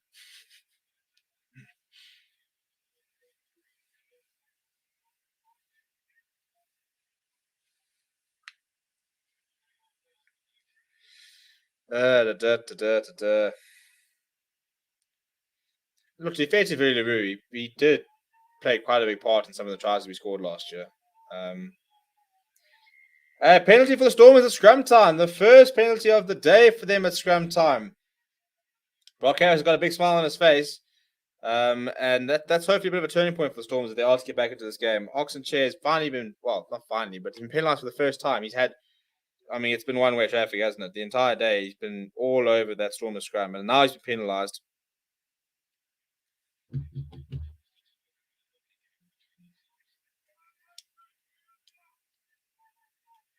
Right, so and there we go. Towards the 10 meter there. Bulls bad today, and actually Lions had shockingly bad performance. Yeah, I think the Lions were really, really bad today. I think the Bulls took their opportunities, but I wouldn't say the Bulls played this incredible rugby that no team would be able to stop. The Lions were just shit. Springbok packed my ass. If you're talking about the Sharks, they have absolutely blown the Stormers away in the scrum. So let's not wait for one scrum and then say that, oh no, where's the Springbok pack? Come now. Skyron Tabeni off the back of the Moore here. Chiba Daimani puts his head down. He's looking very good at Daimani. I always wanted him to work at the Lions, but he just never managed to make it. But hopefully a bit of a change of scenery. Oh, that's actually come off my Pimpy, by the way. That's put a lot of pressure. And if he makes the tackle, that is brilliant work from Damien Willemse. Kick over the top came from Hershey Yankees. Marcus on Mapimpi tried to, was chasing back, bounced the ball, then comes back and comes off Mapimpi. And Damien Willemse is then there and makes the tackle to put in the pressure. Oh, he actually held it out there. So Mapimpi's actually butchered that 3 times. He butchered it when he made the touch. Then he stepped out. And then he got tackled out. Lions always had a bad performance. Yeah, that's why we've been ahead of you for the log until today. Even now, we're only tied. But you know what? You do you. You do you. Come at the Lions. Come at the Lions. We were the top of the SA log at the end of last year. We blew away the Stormers, which you guys then lost to, just by the way. And we did it away, and you lost them at home. So careful when you come at the Lions, because they've got ammunition.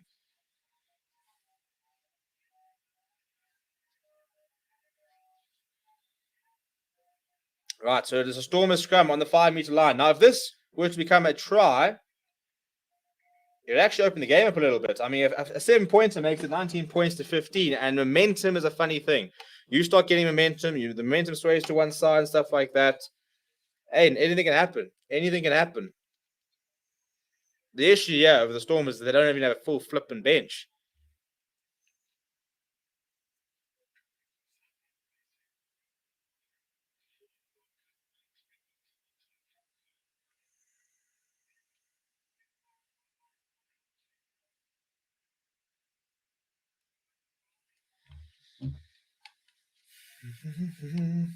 Feed them in. Come on.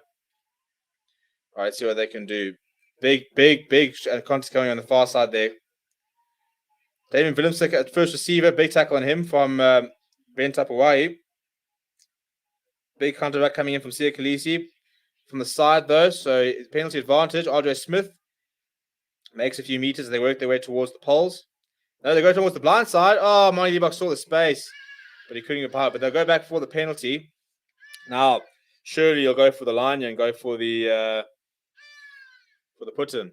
Didn't know you're a Lions fan. Yeah, big Lions fan. Since I was this high till substantially higher than that, to be fair. Thomas Toy is down, receiving a bit of treatment here.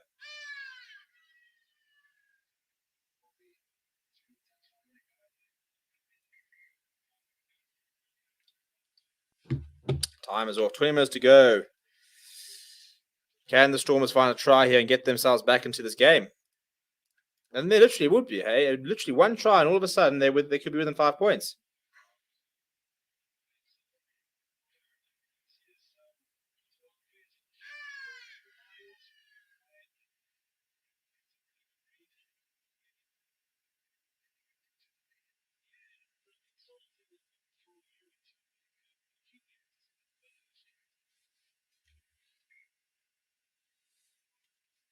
Right, decision time here for the Stormers. I don't think it'll be a hard decision. I think they've already kicked it out. So go into Benny Walters to the side. He's going to have to put into the line out.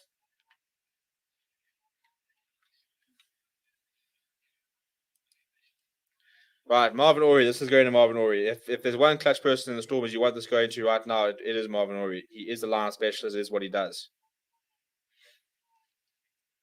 So you've got Henka Fenter next to him. Does go to the back. Oh, but they've stolen it at the Sharks. Well, there we go. I said if there's one person you want in the line, it's Marvin Ory, but they have stolen it. However, the kick from Hendrickson has opened up a bit of space. Now, what's Warwick Lunt to do? He steps inside, and of course, he gets the ball away to Dion Ferree. He always keeps it alive as Warwick Lunt. What he does so well. Storm is up to the 22, though, so you got to try and rebuild here. Hershey Yankee's going to Earth for the Rain. It's a big tackle on him between the two locks there, Aaron Andrews and Ruud van Heerden. So I was long even only, it helped him out. Bonnie Liebach. Warwick Lunt. The ball has come loose, though, and up later fast, he can't hold on to it. So Sibelius Nut can now counter-attack. Looking for a bit of space. Still going. Gets the ball away to Warwick Lunt. Warwick Lunt puts the ball in behind. Not much on. And Marcus Ulmer Pimpy that's just going to run dead there. So he will ground it for a goal line dropout. Probably the right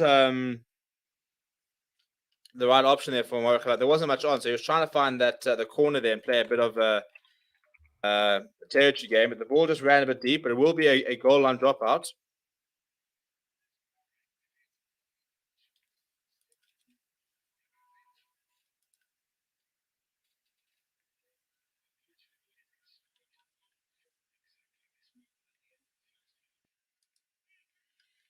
British from right underneath the poles has hacked down the middle of the park.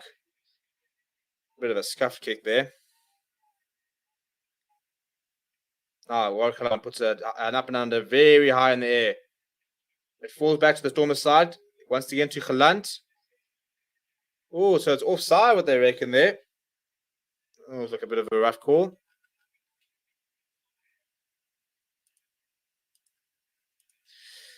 No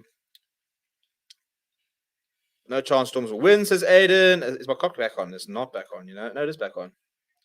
Did the Lions sign the youngster Henchos? Haven't seen him once this season in the Currie Cup. Yeah, we do have him in our books.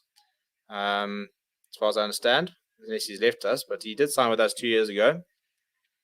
I'm sure you'll see him. I'm sure we'll see him very soon. We've only had 2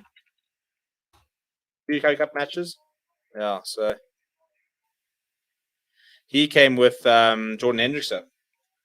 I think they were all part of the Glenwood, that incredible Glenwood side that they had. But right now, all of a sudden, the momentum has changed slightly. That penalty means that they've kicked it quite deep into Sharks' Thomas territory.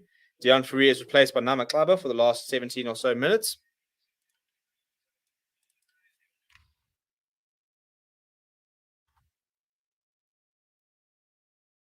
Right, so they're inside the 22 now. Here are the Sharks.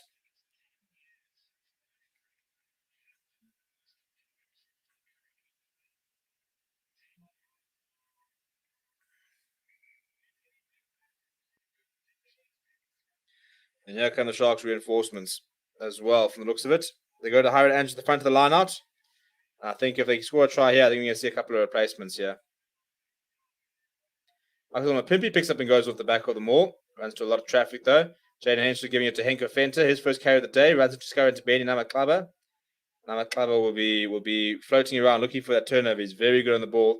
Henderson gives it to Oxen Chair. Another good carry from him. He's played very well today as Oxen Chair. Probably a good man of the match candidate. And then Butcher Chamberlain has knocked it forward. But thankfully for the Sharks, they did have a knock-on advantage.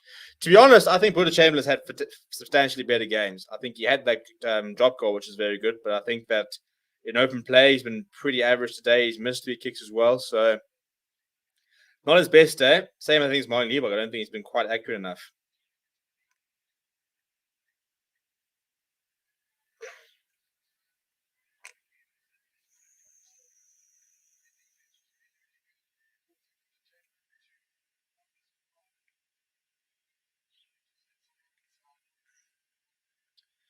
Any subs here? So it's a penalty right in front. So they're going to take the 3 points here. So Butcher Chamberlain will be able to add to his tally.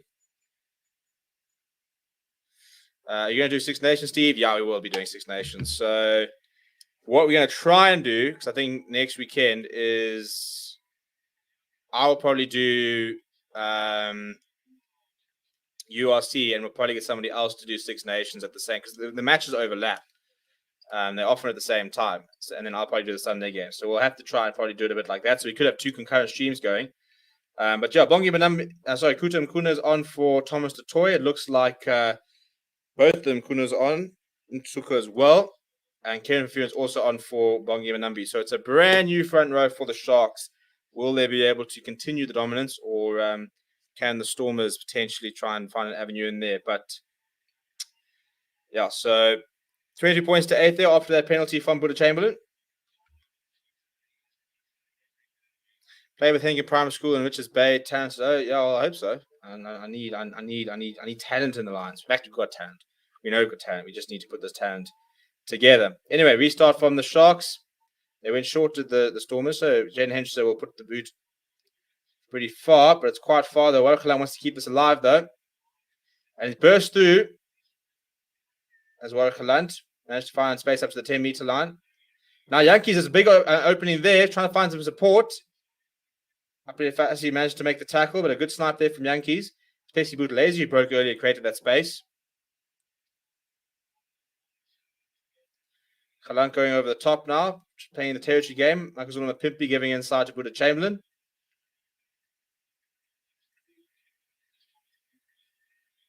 And the net result is a line on the 10 meters. So, as I said, you got to start Kalant. You know, he adds a whole different dynamic to the game. He keeps the ball alive. He keeps the Stormers going quickly. He's always looking at options. You don't ever know what he's going to do.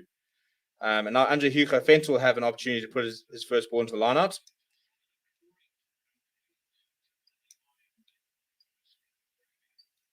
The handling has been so shocking. Sometimes I'm amazed you managed to put the best team together in the world, but we do. Yeah, look, it's also early days. For these guys, it's the second game they've played since November for some of them and December. So I think it will improve. I don't know what the conditions are like, but I'd imagine it's pretty dry.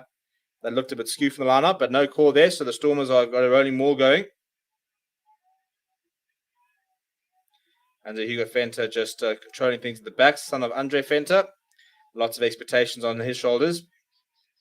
But the maul is broken away, looking good, Joe. And it's one of those mauls where the only way you stop it is usually illegally. So, yep, there is the penalty advantage. It goes to Herschel Yankees. It goes back to Monty Liebach. Monty Liebach's trying to find a bit of space, trying to skid his way through. He does. managed to find space almost up to the 22, still with the penalty advantage here for the Stormers. Now Namaklaba steps outside of Henko Fenter and then goes down. The ball spins out the back. Brock Harris picks it up. And they'll go for the penalty, which means that the Stormers will be able to kick this towards the corner and have another go on the back of that running maul. I think they'll be quite confident, chap. Omicron whistleblowers just effed up.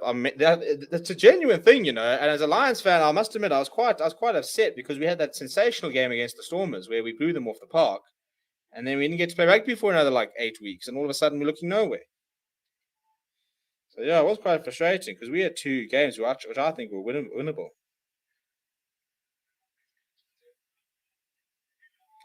Right, so now the Stormers not quite turn the 5 meter, but maybe about 8 meters out, maybe 10. I'd say 8. No, I'd say 8, maybe 10.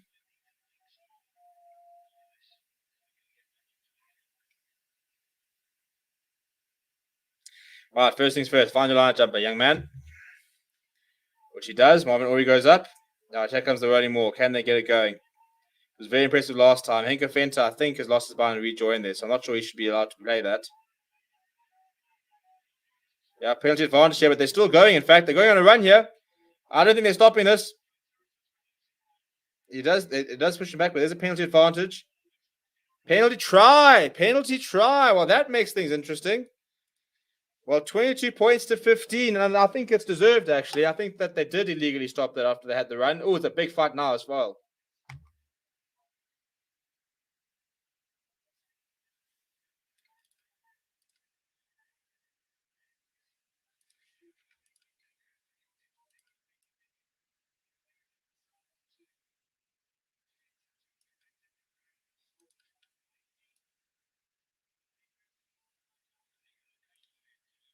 And there's a yellow card as well. Well, everything's happening. So Kutum Kuno has been binned, I think. That's pretty stupid, if you're going to be honest. I mean, you've just conceded a try, and now you concede a yellow card for. I don't know if it was for collapsing or if it was the afters. I don't know what actually really happened there. But the fact of the matter is, the Sharks are down to 14 men. The Stormers have just scored a try, and momentum seems to be shifting a little bit. Yeah, you can see Kutum Kuno there making that final sort of last dish from the side, which prevents Andre Hugo Fenter from going over. So deserved yellow. It is cynical.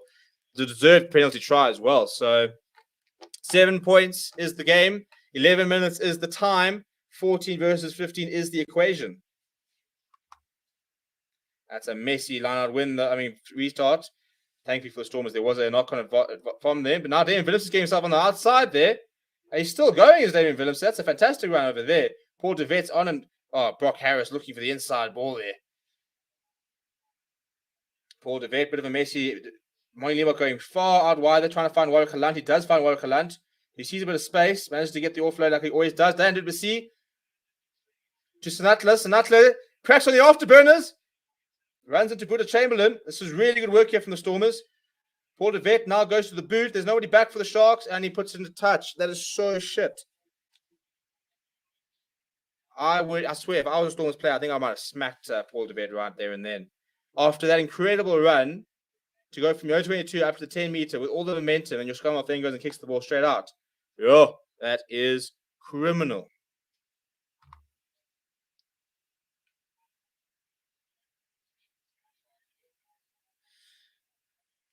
Remember Super Rugby thing last year? Sharks top of the log, going about 2 years ago. It was back in 2020. This is looking bad for the Stormers. Actually, all of a sudden they've woken up a bit. Pimpy has a bit of a temp problem. I noticed for some while. I don't know why he does it. I mean, Warwick Halan gets in between 2 players and they wrap him up, and then he realizes as he's getting tackled, so he just turns around and makes the offload. He just always keeps the ball alive, which can sometimes be a bad thing because sometimes it's a good idea to just take the ball to ground.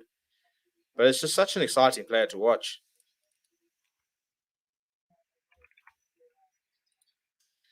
Glasgow, hey, see, my Glasgow boys are operating over there.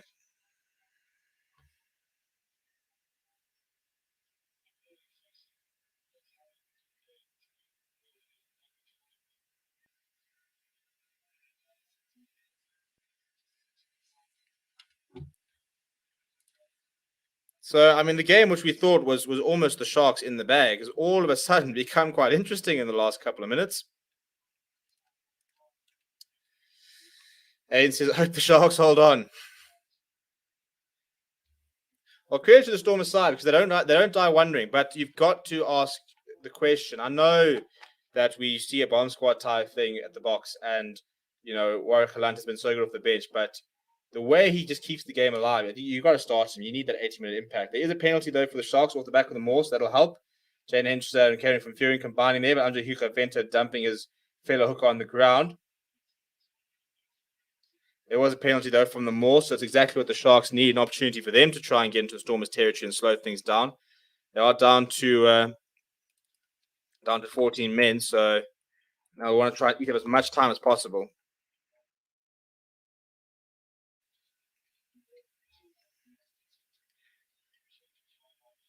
So Tito Bonillo is on for the Sharks. I mean, imagine being able to bring on an Argentina international as your reserve fly off. It's just not fair. It's not fair. And Jeremy Ward, sporting the new blonde hair, is on at centre in place of Ben Tapawai. He's also internationally capped. In fact, when Jaden Henderson came on, it actually meant that the entire Sharks backline had an international cap. Fun fact. Moving on here, that's a decent line. Looked like a decent sack, though. No, it's an advantage for taking the man in the air. So the Stormers just undoing all the good work that they had done to get themselves back in the game.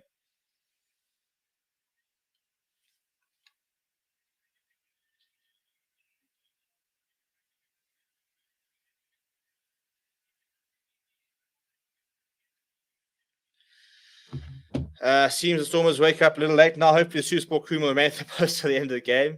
So you support Stormers? No, I don't. I always love this. Why does nobody know who I support? Like, I literally was doing the Watchalong in my Lion shirt earlier. I don't support the Stormers. I'm a bloody bunch of capies. Who do you hope is going to take this one? To be honest, I don't really care. I like the Stormers fight. You know what? I think I like a fight back and I like an underdog. So probably like to see the Stormers to go on to win it because I think it'll be a cool story. And it's a cool underdog because in theory the Sharks had the squad to do. I mean, had the lineup to do it, but Bonillo in theory could be kicking it into a 10-point lead, and that would be probably a final nail in the coffin for the Stormers.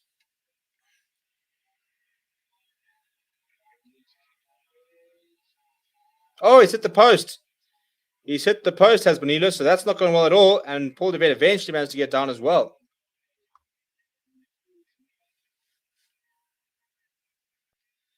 Right, well, the Stormers survive. The game is still alive.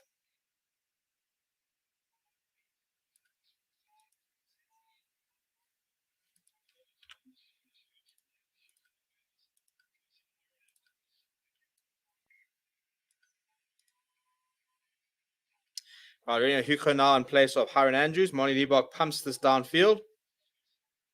And Fassi's underneath it, right? What Fassi going to do? He puts it to the boot. He lifts it high. Warwick Halant makes a bit of a hash that he misses that. Paul DeVette now cleaning up. Under a lot of pressure, but a couple of Stormers players get back. So they do manage to keep possession, but they're all the way back in their 22.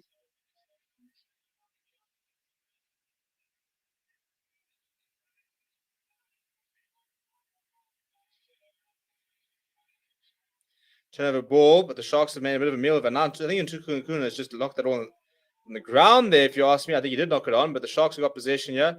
Just outside 22, Jen Henderson going to Lekanya Kanya going flat up there, Fassi. Big tackle on him from Damien Willemse. The ball comes free to Lekanya who's then wrapped up by Damien Willemse and Brock Harris and brought down. The Stormers need to get their hands on the ball, though.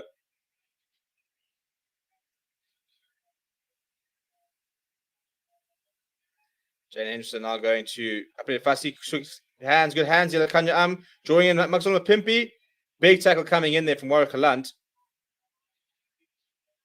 And Jaden Henderson has completely bought that penalty off Warwick Halant. Now, what do the Sharks do? It's not a bonus point if they go for the corner. No guarantee that they'll get 3 points, though. It's right up against the touchline. I think for me, you have to go for the corner just to run the time down. What a pathetic coach. Bad number 3, bad number 9, bad number 10, bad number 15. West Province will never win this way. Best guy to replace the coach, Kalan quality player. I mean, it's harsh. I think Damian Williams played pretty well today, actually. So I don't know about bad number 15. It's funny because people were talking about how well Monty Liebach was playing. Um, yeah, I don't think Hershey Yankees was bad today at all. So, but it's an interesting take. Sir says kicking has been on point as me trying to sign a Mariah Carey song. Yeah, look.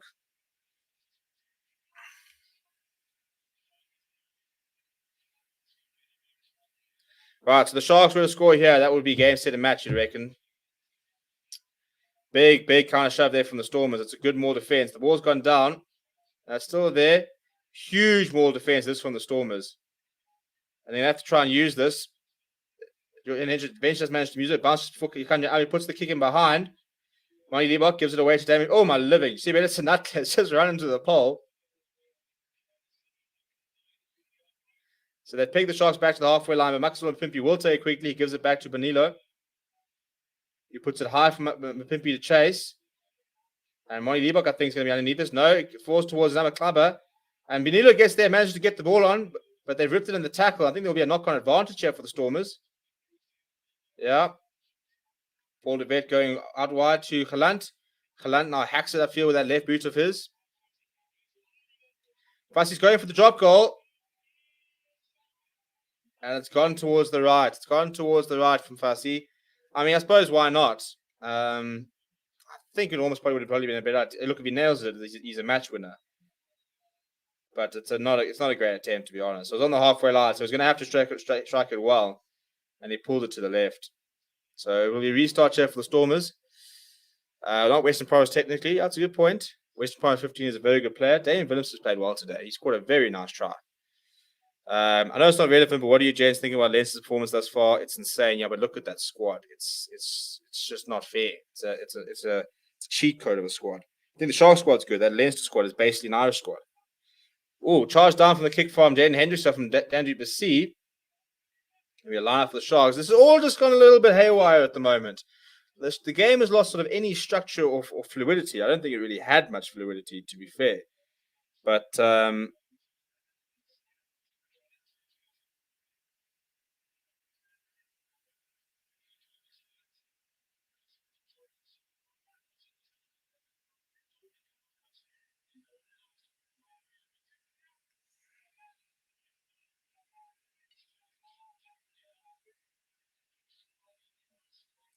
so line out there from the Sharks, but he goes straight under Hugo Fend, who's going on a Fenter run, which if you've watched his father play, you'll understand the term. Paul de Vet now giving it to Monty Liebach. Good hands here from the Stormers, but it's a good tackle. Yes, Sanatla off to Warakaland. Warakaland kicks and chases. Who's got the pace? Yes, Sanatla is flying through. Jaden Hendricks is going to win the race. But I think they want to go check. I think the Stormers are going to argue that Sanatla was blocked here. Jaden Hendricks has managed to ground this.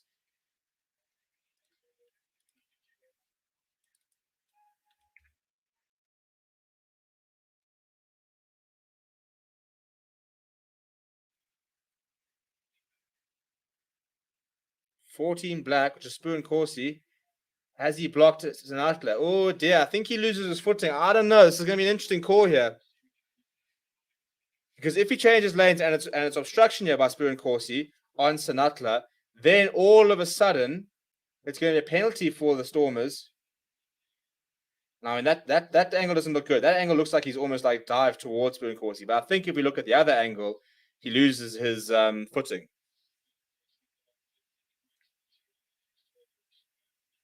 It won't be a penalty try, but it would be a Stormers penalty inside the 22. Ernst van Rijn hanging around. He'll probably be the captain at the moment. So Spoon Corsi, it's difficult. I don't think he's really changed his lane, but at the same time, he loses his footing and does take out Sanatla. So this is going to be a tough call. Yeah, it doesn't look good, does it? Because he does look like he's running across and then almost takes out Sanatla. So this could be a penalty. It won't be a penalty try. It's definitely not that clear cut.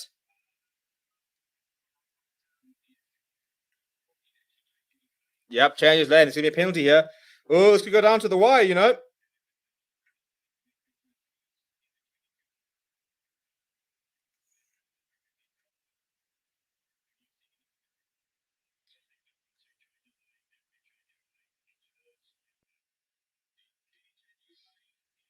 Yellow card for Spoon Corsi. That's not gone well. I forgot to put the other. So,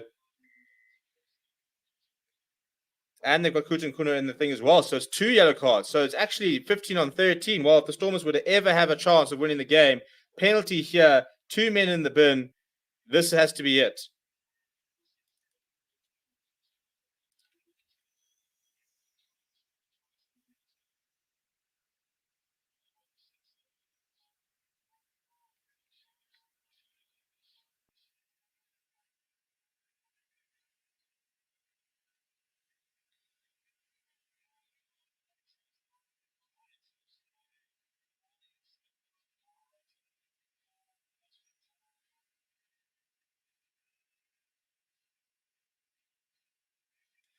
First things first. They found the line out. Marvin Ori, here we go. Fenton's got his hole in the back. It's gone down, but it is available. Paul de Vet goes to. There's so much space, but it's been closed down by Sia Khaleesi. Paul de Vet now to Marcel Tennyson. It's all about try line fever, but they are working themselves close to the pole. So this could be very interesting if they were to score now. Against the grain there from Andrew Hugo Fenter. Now Monty Liebach. Oh dear, he tried to put in the kick behind. I think there's a penalty advantage.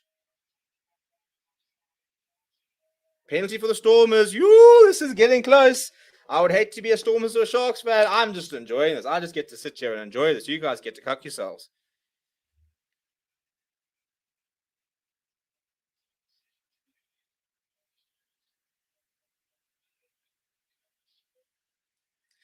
$78 minutes, less than 1.5 minutes. What are they going to do here? Yeah, why would you not call a scrum? You've got. Oh, he's back on the field though, so I don't think they would have banked on that, to be fair. But there's still a one-man advantage. So all the Stormers, if the Stormers can recycle this, now what do the Sharks do? Do they add somebody to the scrum? Do they keep somebody out on the back line? Big call. Per says, much appreciate this. Much love from Australia, Brewski. Oh, fantastic. Really hope you enjoy it. Yeah, big moment, Sha. I think I'd probably celebrate a try because how cool would it be? Nice little draw. I mean, nobody likes a draw, but I mean, for a Lions fan, it means they don't get too far ahead of us. It means everybody gets to be upset for the weekend and we get to ride on a bit of frustration, which is fun. Kevin still reckons the Sharks are taking it. Last minutes over here, the Stormers need a big scrum. And for me, they need to put the ball in Warwick Halan's hand. And I think he'll be able to create something.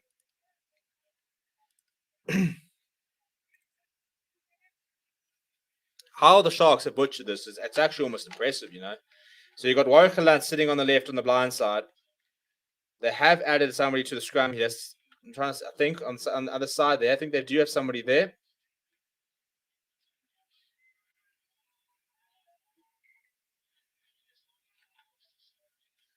Of course, it's actually a full scrum now with the Cooters back. So it's a full scrum, but there's a one-man disadvantage in the back line. So there goes the hooter.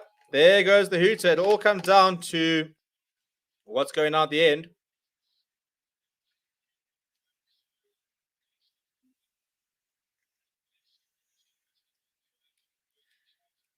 Well, the Sharks can't lose this, and the Stormers can't win this. But there can be a draw. The Sharks substitutes can barely watch on. This is going to be good. The encouraging thing is you actually kind of feel, even with all the players at the moment, that any team can beat each other. Because the Stormers have beaten here we go. It's available for Paul de Vet. Paul de Vet goes to Warwick Halan. Paul de Vet goes himself. Very short, half a meter short there. Try line fever now is very important here for the Stormers. They've got to try and build a few phases. Sharks up quickly on Namaklaba. Ball's available. Warwick Halan coming into scrum half there. I don't think Paul de Vet should have gone himself there. I think that was selfish, to be honest. Paul de Vet now to under Hugo Fenter. They're not really gaining any ground here. In fact, they've actually lost a few meters. They're almost behind the 5 meter now. Hachiba Diamani gets down. Now they're going to Marcel Tennyson, who's a good ball carrier. But it's good defense on the Sharks. It's patience now. Paul de Vet giving it to Diamani. Still losing gain here. No gain line advantage right at the moment here from the Stormers. Now to Warwick Halan. Gives it to Hugo Fenter. Gives it to Marcel Tennyson. And I think he's lost his feet there. I don't think he should be able to recycle by the Stormers. Namaklaba. We're making a few meters here. Paul de Vet going to Hachiba Daimani. It's all about who blinks first, isn't it? Paul de Vet to Warkaland. Oh, it's a knockdown by Fassi. That could be a penalty try, you know. Just a penalty. It's a deliberate knockdown. I think this has to be a yellow card, or it could be a penalty try. It's surely a yellow card at the very least.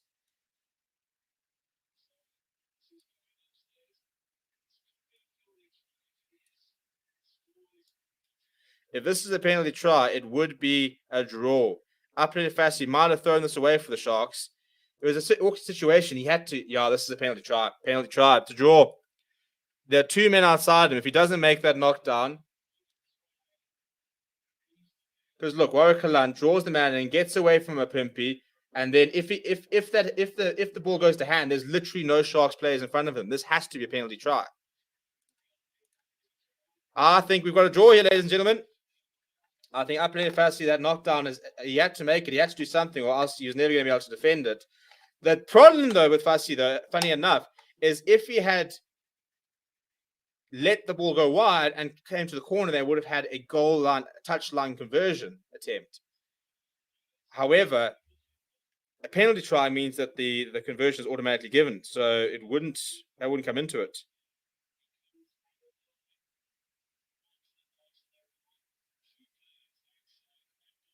It has to be a penalty try. There's no justification for it not to be. There's no Sharks players coming in defending. Kalant, if that ball goes to hand, it's Ruan Nel who's got a free run in, or else you can give it off to Damien Willemse, who's got a free run in.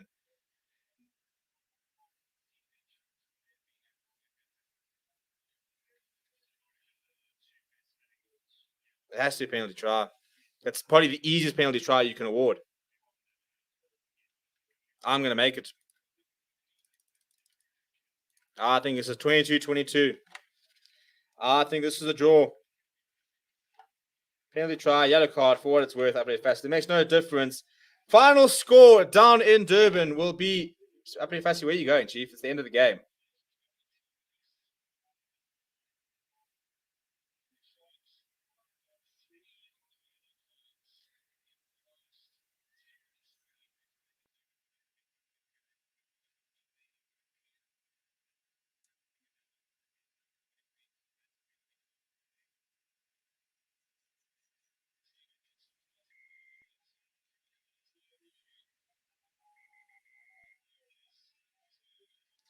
Well, the Sharks can't believe it, but they've only got themselves to blame. That's 3 yellow cards in the last 10 minutes to throw away a massive lead.